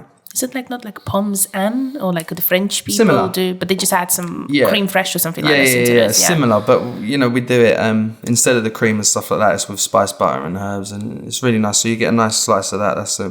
That's pan fried, and actually on top of that, to balance that fish, so you get some sweet caramelized onions on top of the potato terrine, and then we have deep fried Econ Billis, which is what is this? So it's like an anchovy, but it's dried. So like more commonly found in sort of like Asian cuisine, and so they're fried, mixed with the onions, mixed with some roasted peanuts, some coriander, squeeze a lime, and then that's set on top of the terrine. Got some coconut milk there on the bottom. Coconut milk as well. Again, for a bit, you know, you're trying to, like what we spoke about before, you know, like salt, fat, acid. You're trying to get everything there. Yeah, that's the aim. Wow. Yeah, and it's doing really well. You know, it's got reviewed by Jay Rayner. Yeah. One of the most innovative restaurants at the moment. What did the review say? It's getting all the people talking. Was it quite petrified? Were you there when they were coming in to do a review? I wasn't there on that day, no. But you know, if you're there, if you're not, you know, it's your kitchen, it's your house. Effectively, do you know what I mean? Yeah, of course, you know, but.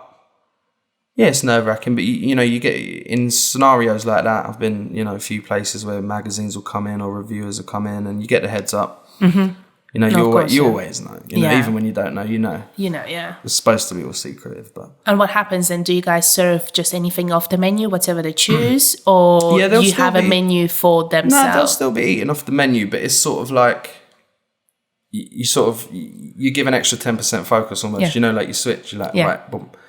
Even though every customer's always treated as, you know, but you sort of, you're aware of it. So it's like, okay, that one's just absolutely perfect, like better than perfect. You know? But yeah, you know, the reviews went well. Obviously, when someone like that reviews a restaurant and says it's good, that obviously brings in the crowd. So were you guys like considerably busier after? Yeah, definitely. what sort of like normal waiting time at the moment is? Let's say if I want to book a table over the weekend. I think now, because of the season, you get in. But I reckon, over the summer and, like prime sort of going out to eat at restaurant times, it was just fully booked all the time. But, obviously it's one of them places you save walk-in space because we've got the counter. It's a completely open kitchen. Can you see like chefs cooking at yes, that counter? Yeah, you can come and talk to us. Because I like that. Yeah. I'm that kind of annoying customer that comes in and completely. We're sort of we're really pushed to sort of, not pushed, but we're told to, feel free. Like sometimes I'll go and take the dishes to the tables and explain what it is, and everyone's passionate about it, and it draws that certain type of chef that, you need to have that confidence about you. If you can't stand being watched, or if that sort of rattles you in some way, then don't bother, because it's probably the most open kitchen I've worked in. It's completely open. Like you might as well be in there cooking as a customer, We're talking you through all the salads we put together, and we're talking you through the dishes, you presented them, and we even actually do like a stage program. So if you're a customer and you really like the food, come and cook with us. Really? Yeah. So what sort of cooking will be involved in this case? Well, you can come in pairs of two. So we've got a slot open every day. Can come and peel some potatoes. Well, yeah, you come and just, there might be some potato peeling, but sort of for the most part, because we've got obviously the service kitchen, and downstairs we've got the prep kitchen and the lab. So the stages are just, they just help. And we've got Ramiro who runs the downstairs. He's our prep chef / sous chef. So he really keeps on top of all the ferments and all the rotation of like the big things. So like he'll be the guy breaking down the whole goats and making sure they get, cooked for 2-3 days and the right length of time. And you'll be down there as a stage with him, just learning some of the techniques, learning what goes into the food, helping do some of the prep. And obviously you come in there and, your payment is you get a free meal. So after you do all that, you get to then sit at the counter, hang out with the chefs and, have a good meal. Where can I sign up for this? Yeah, no, you should, man. You should. No, that sounds exciting. Yeah, that actually really sounds cool. interesting. It's a cool concept, and I've never been to a place like that before that does that. Yeah, usually people... I've heard of like people doing staging, but that's like people that are maybe out of like culinary college, or you just come and work for free. Yeah. Like an internship style, but this is... But for like a customer to say, I want to work here, and they go, all right, come and do a day. It's really cool. Yeah. That is amazing. But then if at Carriages you guys worked with British, seasonal, how does then it work? It's that switch again. Yeah. To pretty much nothing being British. Because I was about to say... Obviously the fish and the meat still is. But, like our plums are coming from Malaysia. Like we get snake beans from Thailand. It's from all over the world. But again, it's starting to work with more ingredients that I don't know. But it's, I don't see it as sort of like daunting, or I see it as sort of adding to my sort of, my knowledge and my arsenal. And I get, I don't know what that is. That excites me. So let's find out what that is. I can imagine you just kind of coming into the kitchen, opening all the, man. pantry and just like literally sticking your fingers into everything and sniffing everything. Yeah, isn't my it? first sort of week or two. And these are a good bunch, man. Like I spoke earlier about, some not necessarily the most savoury characters, but these are a nice lot to work with. Like they're cool, man. They're passionate. And sort of like the first week or two, like I was eating everything. Like they're just giving you dish after dish. They want you to try. Is it the dish that they came up with, or is it from the menu? It's dishes on the menu, but this is very much so. Scully, he's always there. Like he's the owner, but he is always there. He's always there cooking. And then you've got Tonto, the head chef, and it's literally those two coming up with the dishes constantly. And you see the dishes evolving, and like they're almost trialing a new dish every day. And like they'll ask us what we think and how we can make that dish better. And it's such a little group effort there. And it's so cool to see. And I was struck there when I went for my sort of first day, because they was explaining why. Like, they gave me a dish and they was like, well, this is our sort of like shout out to Cat's Deli in New York. What was it? What was the dish? It was a piece of like beef rib pastrami, but it took them 6 months to develop and get it right. So, you know, the story is they went to New York to Cat's Deli, the famous delicatessen, and had like you know, like a Reuben, which everyone does. You know, it's like a famous thing, and then they wanted to sort of like deconstruct that a little, polish that a little, and get it on as a restaurant dish. So they took 6 months to work out a way of making this perfect beef rib pastrami, where it's slow cooked, smoked, brined. You know, it takes like a week to even get it on the plate, and then, you know, you've got some pickled radishes there, like a nice vinegary pistachio pesto. Yeah, so it's almost like you'd eat the sandwich. It's like a sandwich without the bread. Like, you know, so, you know, instead of like pickles, you've got pickled radish. So it's a little bit of a play. But then, you know, like instead of like a mustard you'd have in a sandwich, you've got. So we do a horseradish puree. So, you know, people wouldn't necessarily think about a nice silky smooth puree when they think of a horseradish, because it's fibrous. It's, you know, it's like ginger. So how do you guys get rid of the fibers over there? So we vac-pack it. We steam it for 3 days in butter and with, you know, thyme, garlic. Then we roast that for another day in more butter. So by the time you peel them horseradishes, they're almost falling apart. Like the fibers are completely broke down. Wow. You cut them up really fine. You puree them with more butter. And then you've just got this perfect, silky smooth horseradish puree, which is something I never would have thought. Like, I wouldn't have thought of putting this big, ugly, hard vegetable and, you know, and puree in it. But it just shows like you take that time to change like the profile of that vegetable. Like, and you can manipulate it to do things that you would never think doing. Yeah. And did it give you like a free pass to go and ferment whatever you feel like? Oh, let's ferment that one, because I remember you brought jackfruit. Wasn't it jackfruit? Oh yeah, yeah. We brought the jackfruit there. Yeah, that you guys started fermenting, and was it a 3-week-old jackfruit? Yeah, that I tasted. You did. That was nice, wasn't it? It was nice. It did taste like tofu. Yeah. I could not believe it. Yeah, so we had the jackfruit, and we just left that to sort of ferment by itself. You know, we left that in its own sort of skin to leave that fermenting for as long as possible. So you first see a little bit of mold, and then you skin it, and then you take it out. And what we ended up doing with it actually was we made like a jackfruit sticky toffee pudding. So we slow cooked all that jackfruit flesh. That was actually I think that was for Meatopia, because we've done Meatopia this year. It was for our dessert there. But yeah, it got it turned into like a really nice sort of, instead of like, because in a sticky toffee pudding or like something like that, you normally use dates. But we sort of like switched that out for the jackfruit to sort of put our little take on it. But yeah, no, like we're really prompted there to sort of have our own ideas, and you are, do what we want. And like Star Food's back again. Star Food's playing a big role. There's not a little canteen downstairs. It's like we serve Star Food of our own. And who decides who cooks then? Or so we take it in turns. Yeah. So it'll be put on the rota. You're on Star Food this day, and you're asked what you want to order, you know, and you order your own separate stuff for Star Food. And some of the boys come up with some cool stuff, you know, like we'll have fancy tacos, or we'll do like, I think a couple of weeks ago there was a jerk chicken which really stood out. One of the boys done it all on the grill, on the open flame. And yeah, it's like it's a bit of an ethos on, you know, like create a place you want to work, man. Right, okay. Like be nice to each other, be respectful. You know, like the KPs come and cook. You know, like everyone's trying to progress there. You know, like it's another standout thing. You know, normally the KP is just the guy washing the dishes. You know, like, but you know the KPs are dressed as chef as well. You know, like you call the KP chef. Most of them come and cook.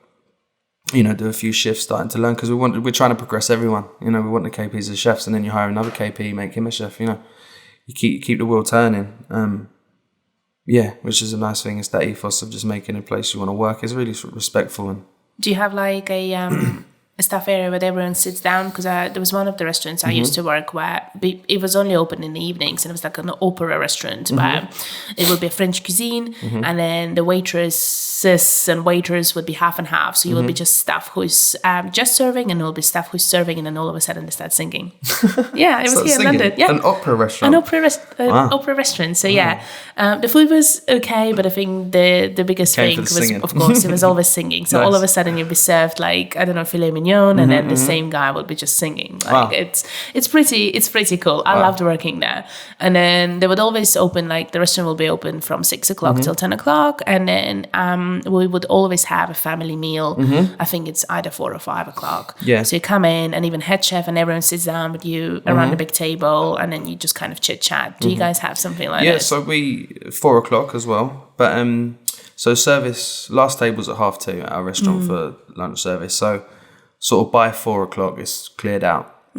So the restaurant will be empty, just apart from us lot. So we'll just come, pull a few tables together in the restaurant, sit down and eat as a family. Yeah. So service starts again at 5:30 for dinner. So you've got that sort of usually little hour and a half window to sort of, although it's like an hour and a half window, you sort of probably sit down for like 20 minutes, half an hour, because you've got to get set back up again to go into dinner service. But yeah, you get that little time to sit down and chat and have a good meal.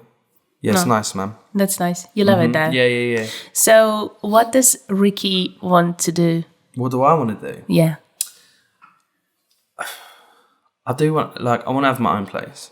Obviously, I think that's the goal for most people. But like, I want to really have like my own place. Like, I don't want to really head chef for anyone. Like, I'm in it for the most part now, I'm just learning. Wherever I can, I'm learning. Like, I'm learning to like cook the best food possible. I'm learning the techniques. I'm learning the ingredients. I'm learning anything I can, Anything you can get your hands on. Yeah, anything I get my hands on. Obviously, the business side as well. Because I really want to have my own place, like a small little place. Like, I've sort of like flirted with the idea of like doing it from my flat, like a supper club kind of concept, There is actually, like, sorry to interrupt you, we did a photo shoot a couple of weeks ago. It was in Hackney, next to Broadway Market. Yeah, They have some of those warehouses, and you don't even notice them. They're literally like along the side, the canal. And we were looking for like a kitchen photo studio, because that was a food product we had to work with. And they wanted loads of different backdrops, and I just accidentally found this studio. And basically the girl herself, she's a chef. Don't ask me the name, I don't remember, but she's a Vietnamese heritage, and she came up with her cookbook as well, which is all about Vietnamese dishes. And she actually started, I think, 4 or 5 years ago as a supper club lady. Nice. And they still do supper clubs. Yeah. And honestly, if you ever, like the first time I walked in, it's a massive space. It's on the 3rd floor, top floor. You have like literally from A to B, like you have windows on one side, windows on another side. And you have maybe like tables. Each table is probably like slightly bigger than this one, and you have like 6 or 7 of those ones. You have a fully operational kitchen, and you have a small corner where people can chill. And I like walked in and I was like, Ricky needs to get his hands on this. It's what I want. Like, it is what I want to do. Like I said, I've like thought about the idea of doing it from home and that. I think it'd be quite cool. Just opening like your home to someone, like having a cat walking about. Like my kombuchas and my little ferments everywhere. Like, but sort of have it in that setting, but then just be served some food that's just like gonna blow your mind. Not your typical home food, is it? In a home setting, but like getting like, higher than restaurant standard food. Hopefully, hopefully by the time it all does come to fruition, like I'll have a pretty strong background of ideas and In terms of like cuisine, I know it's a bit of a mix mash everywhere, but what do you like to work with? What that gets you the most excited? I love cooking fish. Yeah. Like in terms of just like a thing to cook fish, I like it because it's technical, It is quite technical. Like I think with a steak, I'm not saying it's easy, but you've got, like there's that method there. If you cook it for, medium rare, this amount of minutes and you can touch it, like, that's probably right. But I think with fish, it's a bit different because, people know now that you don't just need to cook the shit out of fish and, you can have fish like medium. Wow, what a revelation. But the skill to getting it like that it takes a lot more. And I like that. And all fish is different, all fish is going to be different sizes and different. So I like the skill that you have to put into fish. And, like at Scully's now, we've got a trout dish on. And sort of like the aim of the game with this trout dish is to, when it hits the plate, you're going to think when you're eating that it's been like confit. So, but it hasn't. So the technique that we're using is, you know, a new one that I haven't necessarily done before. So you're tempering the fish, and by tempering it, I mean we put it just away from a heat source. So I'm cooking on open coals at Scully's. So obviously the heat's rising. This is like a triple layer sort of grill. So like bam, bam, bam. yeah, so to put it on the top one, you can sort of harness that for keeping things warm. So when we put a piece of trout on that third layer, so we're basically rotating it sort of like every minute. We're flipping that, and that's sort of like allowing heat to just slowly distribute everywhere, bring it up to room temperature, and then you're taking it above room temperature. So by the time that fish is actually going to be sent to a table, you've flashed it in the oven for a minute, and you're looking to get that almost just body temperature on that fish. So it's almost like slightly gelatinous, just pink through the middle, and that's in the oven for 1 minute. So you know, that's like a completely different technique. It's harnessing just heat sources. You know, it's not saying, oh, you need to put it in for this amount of time in this oven, you need to use a sous vide, you need to do all these fancy methods. It's just using heat. You know, getting back to, although it's quite technical, it's quite like a basic thing. You're just using warmth. You know, you're not doing anything too crazy. And the end product is to eat. It's like a confit piece of trout, but all you've done is juggle it a bit, you know. And it was a Scully's idea, or who came up with this one? This is Scully's idea. Well, it's Scully's dish. The method of cooking it, I think, comes more from Tonto, the head chef. I think it's just based on his pure hatred for cooked salmon or trout. Overcooked. So he likes, you know, like he likes sushi and stuff like that, and he likes raw trout and salmon. But he said for some reason, and he thinks it was from, you know, getting fed it as a kid, just overcooked mush, that he can't stand like cooked pink fish. So he's developed this sort of method of, confitting it without confitting it. But then, correct me if I'm wrong, whenever you're cooking medium fish to medium level, it needs to be a farmed fish, isn't it? Yeah, so it needs to come from the sources where they know that there will be no bacteria in. Yeah, and this comes down to obviously like the products and working closely with the farms and knowing your products and knowing how good they are. Will they be taking you to the farms as well to see for yourself? What sort of... Hopefully. Yeah, hopefully one day. I like a little outing. You know, I'll go see that. I'm not yet, but I haven't been there long. But, you know, hopefully in the future. Yeah, I love stuff like that. I love seeing where the food comes from. You know, it helps to sort of... It's quite easy when you're cooking the same thing in and out every day. Although like the menu's changing, but you're cooking fish, you're cooking meat, you're cooking vegetables. It's easy to feel a bit detached sometimes. You know, it all becomes kind of numbers. Yeah. So you just, But it's nice to remind yourself that it's his food. Like, this is food. This is an animal. This has had a life. You know, it's probably taken 10 people to get this even to you. And then, you know, could take another 3 months to get this on a plate. You know, it's nice to remind yourself that it's not just numbers. And do you think sometimes chefs go a little bit too far with their own, you know, testings, and sometimes the rawest way of cooking or the less cooking is probably the way, you know, because I sometimes feel like chefs just like to, for the sake of it, take it a bit too far. You know, sometimes it will be all so nicely written on the menu, and you just don't see it on the plate. You kind of go like, well, I don't necessarily think there is a need for that to be there. Yeah. I think it might, it happens. It stems, I think, from sort of like the market being mad saturated.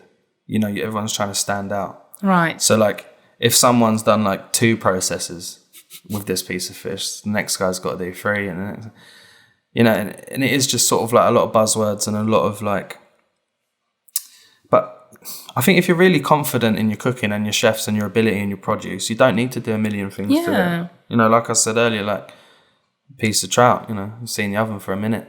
If you've got that skill there and you've got those ideas and you've got people that can pull off the ideas, you don't have to do 1,000 things.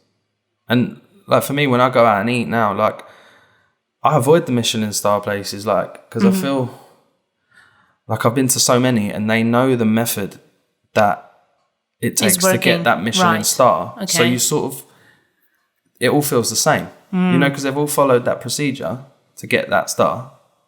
you might as well be going. You could be going to any one of them. They feel interchangeable, but you know, it's when you start going to the restaurants that chefs have recommended. Right. You know what I'm saying? Like the low key ones, the places you haven't heard of, and you see there's 5 things on the menu, but those 5 things are done perfectly. Like they're the kind of places that I like to go. And this feels like the kind of restaurant Scully is. It's not a huge menu, you know, like. For me personally, I'm actually petrified when I see a huge menu. For Yeah, me, 'cause it's you don't know like, what to why would pick. you? Yeah, well, yes, and also like, how does this kitchen can sustain all of this on a level when you offer me 113 like menu items? It doesn't make any sense. Big menus are worrying. Very. When I see this one, I'm like, okay, I think we should just leave it and go. It's one of those ones. Yeah, it's like, well, corners are probably cut. Yeah, because you're trying to satisfy everyone, whereas you're not satisfying anyone at the same time. Because it's just, you know. Well, yeah, that's what I look for. You know, I look for the sort of the smaller places now, the tidy little menus, and I'm greedy as well. So I like to look at a menu and think, right, I can have one of everything there. Right. You know, we often do. Do you prefer like a one big plate or more like a tapas style when you have loads of different places? Yeah, I love small things, man, because like I just want to I want to see everything. Right. You know, like even sometimes I'll get free desserts just to see it. Right. Okay. You know, like, so as a chef, what's your first sense when you look at the plate? Is it like you want to stick a finger and taste it? Oh yeah, man. Or you want to look at it and from all different apart, man. You know, like I'll taste everything individually first before I. Obviously, the first thing's the picture. Right, of course. Instagram and that. But yeah, no, I'll taste everything individually. And I think like front of house people and that, and they'll look and they'll be like, right, he's in the industry, you know, like there's signs, you know, like there's places I've gone into places and they're like, you're a chef, ain't you? You know, before I've even sit down. Oh, because you like scan everything, isn't it? You're like, okay, well, how was the greeting? How is this? What did they say here? How is the kitchen? Is he like brushing off his dirty hands here? Or is he actually using a cloth? Yeah. I remember I went into like Clove Club and they told me where I worked. Oh. And I was like, yeah. But I think, I'll dissect it because I'm eating, but I'm learning as well. Do you know what I mean? Like I'm sort of like, oh, that flavour combination is crazy. You know, like and you're building a back catalogue in your head and, you know, like a writer's got to read. Yeah. So like a chef's got to eat, man. And do not trust the skinny Italian chef, isn't it? Yeah. So like, I'm just eating and I'm learning like, you're just stealing ideas, basically, ain't you? Well, of course, yeah. I mean, it's all just. But do you come home and then try some of those, or would you still go and do recipes? I reenact so much stuff. Like at home, I'm never like working from a recipe. Like I'll eat something and try and recreate it, and then once I've recreated it successfully, then I'll tweak it. You know. Any favorites so far that you really liked? That I made? Yeah. Any favourites? Yeah, actually, there was this dish at Parilla. Have you been to Parilla?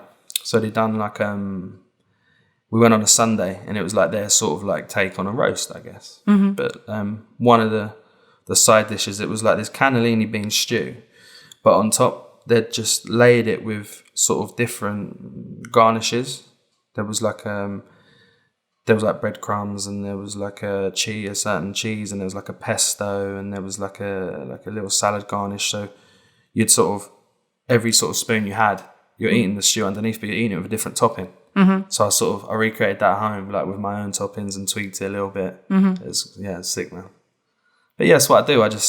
I always look at your Instagram and I'm like, I don't understand half of the things, ingredients that go into it. Because it looks pretty, I mean, sometimes it looks like, whoa, and sometimes it looks pretty simple. Yeah. And then you go into the description and you're like, I don't understand half of the things, what it is. Yeah. And also thinking, why do I not have that in my pantry? Like how is a normal person should have all of those ingredients in the pantry? Well, that's like,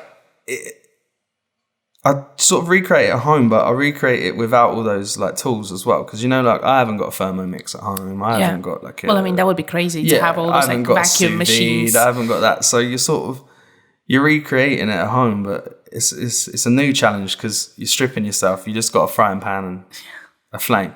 Do you know what I mean? That's literally what I've got. I've got an oven and frying pan and a stove. We've got like nothing like that. I hope to buy some in the future, but just got the basics. And then, it's just a nice little challenge. And then you're always sort of like pleasantly surprised when it comes out all right because you're like, Yeah.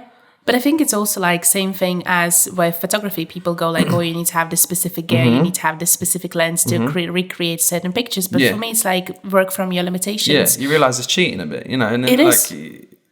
When you do something with just sort of like limited resources, it's like a testament to you. Do you know what I mean? You've drawn inspiration and skills from somewhere, and you've not just relied on the tools. But before we're going to go somewhere, I wanted to know what sort of like the places from top of your head in London here you would like to go, or you've been and they've been amazing to the person. Like restaurants? Let's say, restaurants. I reckon number one's Parilla. Yeah. Yeah, just round the corner from where I live, Green Lanes. It's just amazing, man. Like, I've sent everyone there. And like, everyone that's gone there sent someone else there. You know, like, shout out to them because I'm sending you custom. But yeah, I went there. I first went there when I was at Carriages and that. And, you know, like I name dropped where I worked and blah, blah, blah. So there's like, we got like 3 loaves of bread and then went back the next time and there was champagne waiting for us. Oh, wow. They gave us a little, like a little gift box to take away. It had like bacon and black pudding and like a little chutney. It was like, oh, there's breakfast sorted for the next day. But that is the best, Yeah, isn't it? yeah, he's cool. He was on, the head chef there, he was on a Great British Menu actually. So he's quite pedigree. Like he's worked under some top boys and then, you know, he was on arguably like the best cooking competition, you know, in Britain or probably the world. And he done well on that. And I went to do a trial shift with him actually, just to see the kitchen and that and have a little go. Like he's a nice guy. Yeah, so we go there pretty often. So Parilla. Where else, man? I'd like to pull up the Instagram and just start reading names. But that's fine. A place called Cora Pearl. That's in Covent Garden.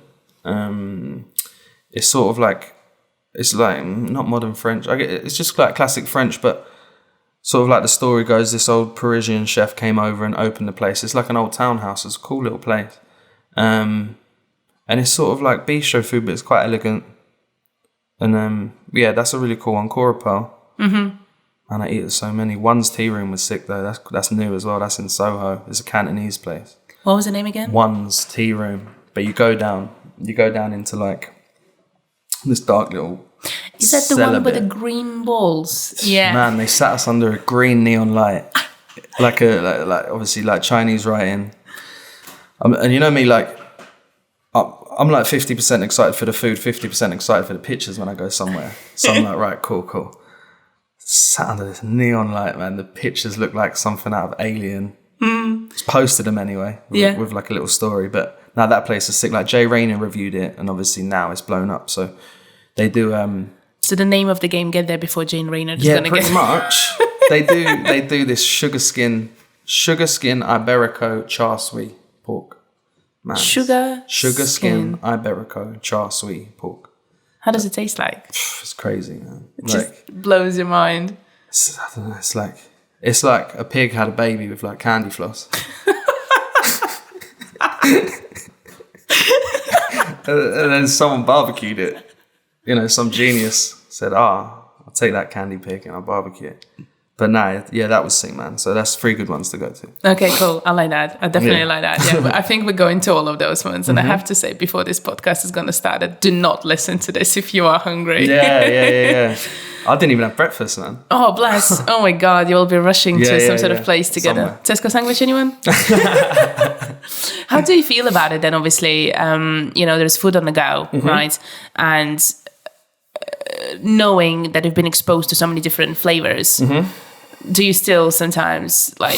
What, like if I have to grab something a bit lowbrow? Yeah. There's nothing about lowbrow, but you know, like you're almost feeling like it's satisfied. Perhaps maybe you fueled yourself, but definitely... I think the thing is like, sometimes you do crave something a bit trash. Yeah, of course.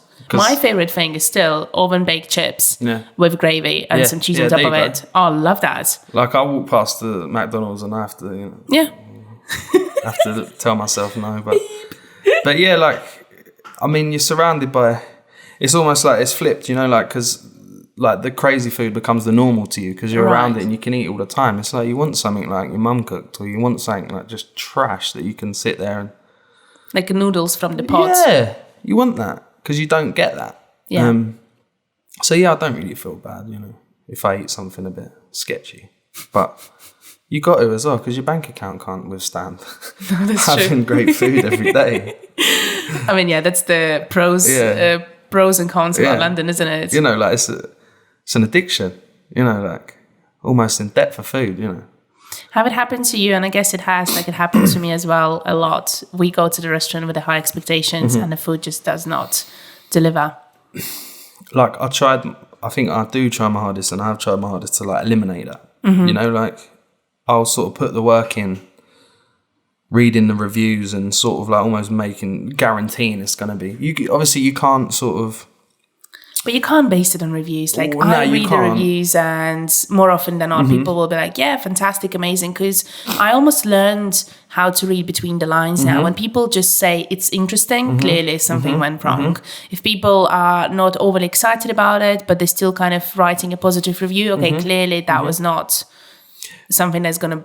No, it's not even necessarily blow my mind, but it's just not going to be up to standards. Yeah. I mean, see, a lot of my sort of places that I go have come from other chefs telling me I should go. Okay. So it's not sort of, you're not so much listening to the public or Yeah. listening to these critics that sort of are just there. Have to write their article because there is a new opening happening. Like this is more just like mate to mate kind of if recommendation. if like a chef's told you to go, chances are it's gonna be all right. But yeah, you can't tell if you're gonna walk into a place and they've had a bad day. Yeah, that's true. It's gonna happen. But I mean, that's one of the, like, if I'm disappointed in food, like if I have to pay money for bad food, man, it kills me. You know, so I have just tried so hard to sort of put barriers there to stop that from happening. You know, like every day I'm just adding 10 new restaurants to my list of places to go. It's just a list that's never going to be able to... Nothing, and you live in a perfect location for this, isn't it? Man, I live in... Because we're slightly opposite. We figured out there's X amount of restaurants that we always know we're going to get a good consistency, it's going to be a good meal, and it's going to cost us so much money. And we're bad at actually going and exploring new places. We're just almost sticking to the... Oh, really? You keep... Yeah. See, this is the thing. I'd rather take a chance. Like, even... It's so rare that I go to a place twice. Even if it's like... I think Perilla is the only place probably in the last sort of 3 years I've gone back to more than once. Because I just feel like, okay, it's amazing, but I'd rather go and, like, I think I'd rather taste something a bit new and different than taste something amazing twice. Do you know what I mean? No, of course, because that's where the learning part comes in. Yeah, because Like, you never turn off your brain, don't you? No, never. You come there, for you, it's like a full-on, I need to take it as much as I can. Yeah, of course, I'm not just filling my belly, you know, like I'm looking at the restaurant, I'm looking at the front of the house, I'm looking at everything. Like, recently we went to this place called Ettles. I don't know if I'm saying that right, actually. It's, I don't know where, so in part of China, there's these people, you know, you see it, didn't you? It's the place in Walthamstow. And it's sort of like almost like a Mongolese, Nepalese, Chinese mashup, but it's the only place in London you can get it. And it's almost like, it's like Middle Eastern Chinese food. Like a stews? So it's a lot of like, it's like it looks Chinese. So it looks like it's just noodles, it looks like it's dumplings, but then when you're eating it, the taste is almost... It's reminiscent of like Middle Eastern food, so there's lots of cumin, you know, like there's saffron happening, like there's lamb skewers that are just like sort of like almost Moroccan spiced, and it's like this really sort of rare cuisine. I'm not going to butcher the name of these people because I can't remember how to pronounce it, but yeah, it's the only place in London, so that's just a shout out to another good place to eat called Etles, Etles. Okay. And it was like, me and Egla went there, £55, like waddled out of there, struggling. But yeah, no, just cool, man. It's nice, and it's like, I hadn't tasted this cuisine before, so I'd rather take a chance to go to a place like that. Yeah, I think once it was a really funny one. I was on BA flying from Estonia back to London. And then actually started just writing those 10 underrated places to visit in London, and usually kind of skip them through. You kind of go like, yeah, whatever. And then there was one place called Silk Road. It's in Lambeth. And we used to live in Peckham. So it was kind of like on the road, on a bus when you go into the city. And I was like, let's just check it out. And then they don't take any reservations. This super tiny place. And obviously... Place on the benches, no? Yeah. Camberwell. Yeah. Have you been there? Yeah, I've been there. What do you think of this? I love it. I loved it. I love that the staff don't give a shit that you're there. Absolutely. But the food is delicious. And you have those grannies sitting on the back benches, like doing those dumplings. And I don't remember what was this. It's not like a hot pot, but it was just like a very, it's like a clear chicken soup with like those flat noodles. Big plate chicken with the belt noodles, no? Is it what you call them? I think that's what it is. And it's quite spicy. Yeah. But like you eat it till the very end, you're gonna start crying. Yeah, but that they was do delicious. skewers there as well. No? Yes. They're like a pound for a skewer. I know. Man, the place is crazy. And the dumplings are like also uber cheap. So good. So when we went to the house of Momo, I was like, we need to take guys to the Silk Road after that. It's just Egler's not been there actually, but I've been there. I first heard about that from Vice. I know Vice. Vice has the offshoot Munchies. Yeah. So it was when they'd done the Munchies London, they were following like a few chefs. And that was their place that they sort of went to, like late night place, Silk Road. Man, it's cool. Yeah. Yeah. I mean, we haven't been there for a while, to be honest, like probably a good 3 years. But when we did go, we were like always completely I think like. I went about 2 years ago. Yeah. Okay. So if it's still going well, I'm really excited because I don't want fancy benches. I do not want fancy clothes. I just like it. It's super cheap and it's really good food. Bottles of beer. Yeah, exactly. And I think it's like they represent like a northern Chinese food. So it's quite spicy, quite peppery. Yeah. See, the thing that you had with the big plate chicken with the belt noodles, they actually had at this place in Walthamstow. Oh, they do? So it's quite close. It's northern Chinese, isn't it? It is northern Chinese, so it's close to Mongolia, so it would make sense. So hence, I was like... similar kind of cuisine. Yeah. No, that's a cool spot, man. Yeah, we definitely need to go there and have some beers and have some chats over there because that is just the kind of a place I want to go. I know. They just don't. It's like when you ask for something, it's like, oh, man. Like, it's not going to happen. You've upset them. Yeah. Why are you ordering food? Man? Get out. Why are you here? You're making me work. I don't want to be here. Yeah, it's cool. But before we're going to finish, what sort of place you want to travel? What do you want to like? Where do you feel like you want to go and immerse yourself? We've done a lot of traveling this year, actually. I think this year and last year, maybe like mostly this year, I've travelled more than I've ever travelled in my life. So where did you go? Started off. So this is me and Egler together going just everywhere. So I went to Morocco, Fez. Went there. How was it? Yeah, it was cool, man. A lot of people are going there, and I have like a mixed reviews about it. So it's crazy. It depends. I think it depends what kind of person you are. Yeah, if you're like a bit of a meager, quiet person, don't bother because you're probably gonna like get fleeced out your money. Like it's like you can't see anything in Fez apart from the sky. Yeah, so like it's built up. Wow. It's just it seems like it's a city of alleyways, and like your GPS on your phone is not gonna work. No, you've got like hustlers on every corner trying to tell you to go the wrong way in whatever way, and if you ask someone for directions, that's gonna cost you £5. How did you guys survive that? Did you just say no and you just tried to figure it out yourself? It's like first day for us, we was like, all right, cool. Like we got hustled for like I think like £3 from this first dude. But you always that met us from the cab, took us to the thing. It wasn't even hustled necessarily because he took us to where we were staying. So it's like, all right, man. But it's sort of like that happened day one, and then you're getting a bit like hassled. But sort of like by day 2, 3, yeah, they recognise you. Do you know what I mean? And then like I flipped the script on them. I was hustling them. I was like, come on, like we ended up buying a carpet for like 1/10 of the price, and you get a bit street smart quickly, and you get a bit savvy to it all, and it's just it's an amazing place, man. So we started off with Fez. Then I think we went to Paris. Actually, we've done a little tour there, like a food tour. So I don't know if you've seen Action Bronson in Paris on the Munchies, on the Munchies show on the TV on the YouTube channel. So we sort of wrote down all the places that he went and just went to them all. Yeah. I mean, like amazing. All of them man. are good? Yeah, all of them, man. Like there was a few we couldn't get to. I can imagine because it's always like that, like isn't booking it? and stuff, and obviously, like Sunday, Monday in Paris just don't exist. So we was there Sunday, Monday, Tuesday. So it's like places just don't open. They don't open. Yeah. So we managed to get to as many as we could. Drank a load of natural wine. That was good. Done a lot of traveling. Then we went to Barcelona.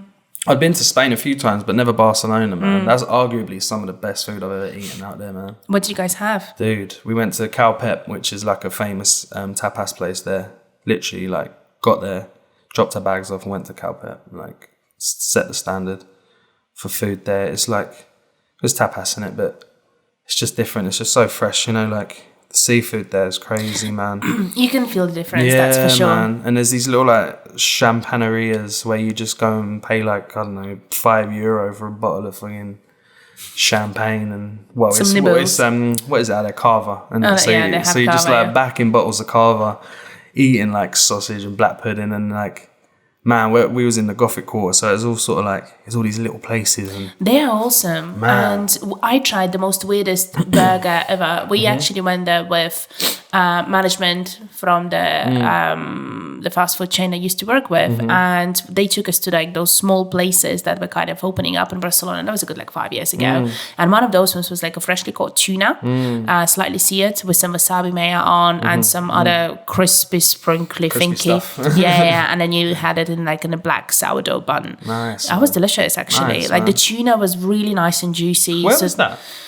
I need to find a spot. I actually have it on Instagram, Booty's place. but it was quite a little bit far north. So you actually had to travel there by taxi. Okay. So it wasn't in central Barcelona. But that's what I remember from my memory. That was a good like 5 years ago. I'll find a spot and I'll Yeah, nice. What was we- after? Yeah. We was just in little places like that. I think the snails were one of the standout things there, man. Really? Yeah, we had snails. What, they do them like with butter Apparently and it's quite parsley as big well? there. Or? Well, they do. It's more sort of like they have it in like almost a gravy, like a herby kind of gravy, but it's like there's like quite an intense cinnamon taste with it. It was unusual. It's good, man. After Barcelona was Did you not go to Croatia? Croatia. Yeah. I was trying to think if there was somewhere between there. Barcelona. Well, yeah, Croatia. We was going to somewhere every month at one point. Where did you go in Croatia? Croatia went to Dubrovnik.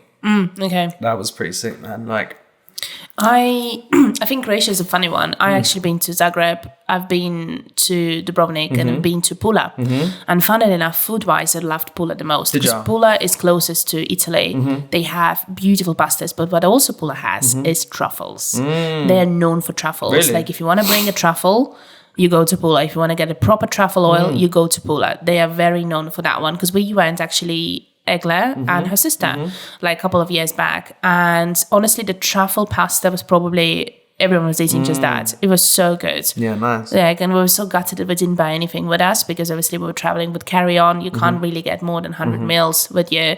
And I was like, oh, I'm just going to get something in the airport because everything was just lastminute.com. Yeah, of course. Didn't get anything. And I was trying to get a nice truffle oil here. Man, it's like 10 times more expensive. course, it's and crazy. it's not even from Pula. And honestly, food-wise, I think, because obviously what Croatia is like, they take the fish and then like they deep fry it or they do something with that, isn't it? Because that's what I had everywhere. Yeah. And it's close to Italian, but it's also not. It's kind of like lives there in the middle. Mediterranean. Yeah. That's cool. I think we ate like our own body weight in calamari, man. Yeah. Like just was hammering the baby squids. Yeah. It's good though, man. It's it was delicious. simple, but it was real good. Yeah. And then ended up in Lithuania, of course. A little while ago, a couple of weeks ago. What was the weirdest thing you had there?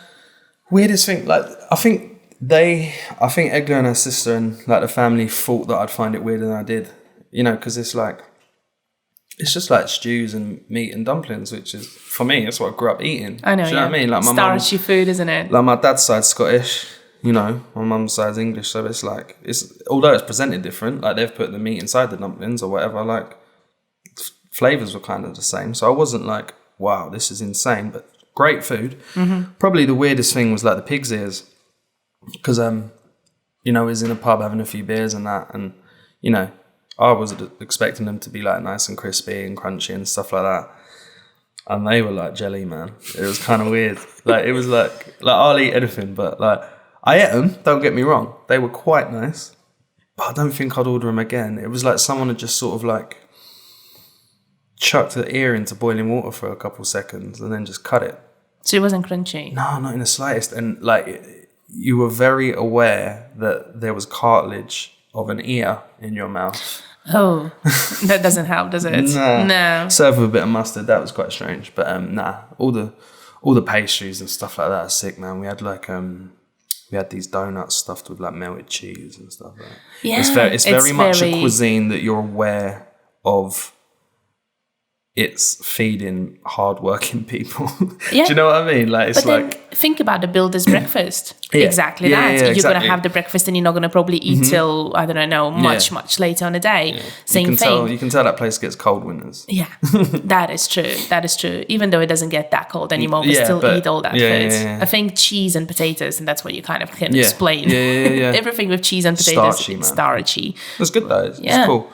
I like the little pubs and, you know, it's drinking mead and stuff like that. Man. I Mead's like quite that cool. how they play with the beers, because obviously now beers are very big in UK. You know, you have your IPAs, pale ales, and all that kind of stuff, but very little kind of not fruity but flavored ones. Like in Estonia, when you go, you always have choices. You always have cinnamon beer. You will have herb beer, so they will add like this kind of small herby mixture to the beer, and it's actually quite cool, like a dark beer. And then cinnamon one is always going to be with the light beer, and then you have like honey beer. And I think honey beer is something that like mead, no? Because mead's like probably is very like similar. where you'd make like cider with apples, you'd make this with honey. I think Maybe. it's mead. Yeah, no, that was cool. I was drinking a lot of that. Yeah. We had some interesting wines there as well, actually. Like there was rhubarb wine. I still cannot get my head around it. No, it's crazy. Like there was How? blackberry wine. There was just wines from like all types of fruits. Like those small little and there was berries. like an apple wine, and I'm like, okay, that's cider. Yeah. But now it's like a bottle of apple wine. Really? Like, yeah, they were just making wine out of any fruit possible. Well, we have a lot of that. Like we have like loads of berries. That's something that completely kills me a little bit when I go to Waitrose and I see like red currant for $5. I'm like, come on, in Estonia, there's like plenty of bushes. Go and eat yourself till death, you know? So it's something, it's funny. Because you'd expect climate-wise, it's very similar. So you would expect it to be grown here. Like gooseberry. Is it gooseberry? Something that's Swedish people apparently known for. Like the little red one. No. Oh, gooseberry's green. Yeah. Yeah, we got them. Yeah. Yeah. But I think where London's like, especially where we live, like if we lived in the country, we'd walk around and we would see that. But it's like we're so built up. Yeah, that's there's nowhere for them to grow anymore. Yeah. You know. I guess that's the case. No, it was cool. Like we had some nice wines. We tried some of the sort of fine dining there as well. Oh, you know, yeah. like the Lithuanian equivalent. What was it? It was cool, man. Like it was different different. than the- I don't know. It was like it didn't feel Lithuanian. It felt more sort of like what you'd. So it was like duck with like I don't know. It was like duck with like brisket and just a nice sort of like jus and some vegetables but it was sort of like presented in a way. You know, when you explain something like that, it doesn't sound like much, but you know, presented in a fine dining-y kind of way. Yeah, there was some sort of like nice desserts. They were really cool, man. Yeah. Like they were Was doing it some like nice pies things or with desserts. They were like, well, in the fine dining place, it was more like sort of like little petty Le gâteaux. petit. Yeah, like you know, they were trying to do the fine dining thing, and it was a cool little experience. I always like to go to at least one because obviously when I'm in another country, it's nice to sort of like get the local food. But I like to just go to at least one restaurant that is it sort like of like a fine dining thing To check to out see. the level of the Just chefs. to see how they're doing it. Yeah. You know, just to see just to see how they're doing it, and sort of like, you know, in the back of my mind, I could be like, I could open a restaurant there and smash it, man. I think that kind of idea crossed our mind quite a few times as well, because obviously in Estonia at some point there was a very big movement from farm to the table, because obviously we have a lot of farmlands, and obviously people like to travel, and Estonia is very small, so half an hour in a car you actually end up like almost in the middle of Estonia. So it's like how, you know, that's how close everything is. But what kind of frustrates me a little bit about Estonia is when you go in Tallinn, they have quite a few. They don't have. They probably have some Michelin restaurants for sure. Michelin star restaurants. I just haven't kept my eye close to it. But they have some restaurants which are close to the Baltic Sea. So obviously a lot of seafood, and they will do like 6 to 8 course meals. 120 euros per person, and that's when I go a little bit like, not sure. It's like home prices. It is, yeah. And I mean, in London for that money, you do, I believe I get like a skill level. Yeah. And I know there is that is just the next level. Level in Estonia is going to be probably nice produce, but you guys are not even halfway through to the level that you're supposed to be. Well, that's the luxury. In order to charge that money. It's a luxury we get of living in London though, I guess, isn't it? Yeah. You know, like, it's all competitive, isn't imagine it? if you'd sort of lived in Estonia or Lithuania and never been to London. Yeah. And then, although it's a lot of money, you'd feel like you're eating something absolutely insane. I think it's only because we've been exposed to this level of food for such a long time. And yeah, you probably could get what you would pay for 120 in Estonia here for like 60 quid. But yeah, I think it's all relevant, you know, like if you live there, you're gonna feel like this is an insane experience. Yeah.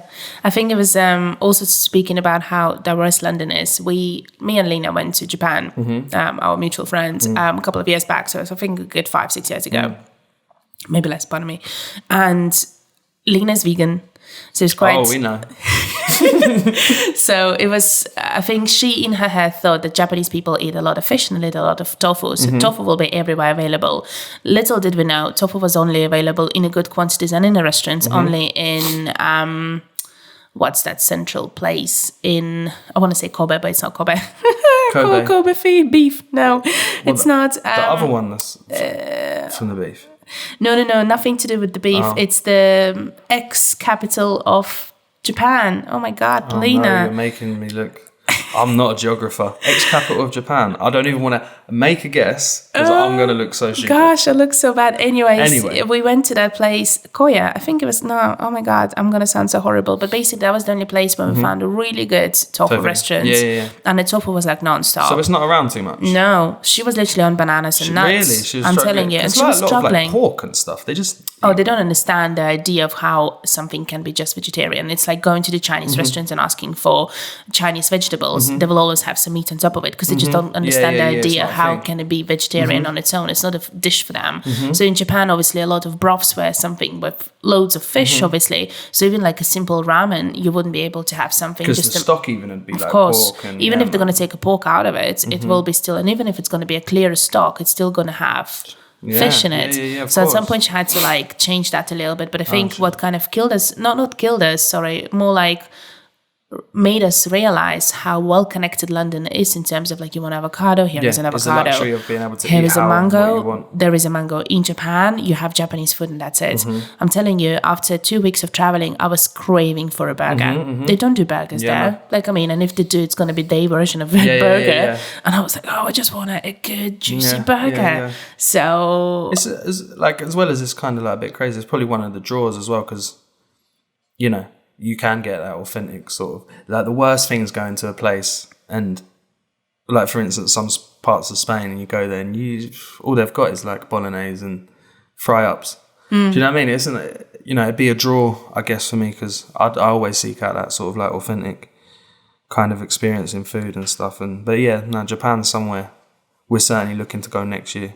Well, I think for you, the one who likes to, bacterialize everything. That's the only word, but like, put bacteria, everything. Yeah. And especially, I think Japanese ingredients are the most exciting ones, aren't they, to cook with? Yeah. Well, they do a lot of fermenting as well, and, with the misos and and they got kombuchas, I think, originally Japanese word, no? Yeah, it is Japanese words, and I'm sure they do something like that there but it's definitely on the list. Yeah. I think next year we're going to try and go to New Orleans, Mexico, Japan. Yeah. That's so those like kind of the places. three sort of... Yeah, I think we've done Europe. We've smashed Europe to pieces. We're going to go international. And in New Orleans is something is on our list as well. Every single time you watch a food show and they go there, you're like, can I just stay here, please? It does look sick. It just looks nice, like the nightlife and stuff as well. It's everywhere's like live music. And then I've not really... But I'm chasing the Creole cuisine. Like, I haven't really experienced that too much, like all the gumbos and, that kind of food. So, definitely America, man. Definitely America. We went to New York and it was a different kind of experience as well. And as I said to you guys before, like one of our fondest memories was just finding that small Chinese cantina in a Chinese quarter, and it was dirt cheap. It did look a bit dodgy. Like, we walked in, we were like... I was sure, but then it's just the guys are cooking like the dumplings on the pans this, and then the spatula is the size of my tray, just like it's not in tens, it's in hundreds. When you're ordering your dumplings, they literally come in 20s. That's how it goes, and you basically fight for the seats. and everything is really cheap. So we literally had like one of the best lunches for $14, and No we way. were both rolled out of it. We were so full, but it was so good. Yeah, man. And you can see people are coming, and people are not coming here for the first time. They're coming in all the time. Yeah, of So course. because we went literally 3 times probably after that, and clearly didn't get any bugs or anything like that. So that was quite good. So, but you know, the places like that, it's just, you know, we'll fly to New York just for this any minute. So yeah, I think America definitely has a lot of. Yeah, I'd like to go to New York. Yeah. I've only ever been to like Florida. Oh, poor you. Well, but, you know, it's like when you're a kid, you go Disneyland. You know what I mean? That's what I was turning my nose up, like, you know, like something that every kid wants to do, Disneyland. But it weren't like a food thing. It's, you know, when I was a kid and just go with the family. But yeah, I'd like to go to America as an adult, you know. Yeah.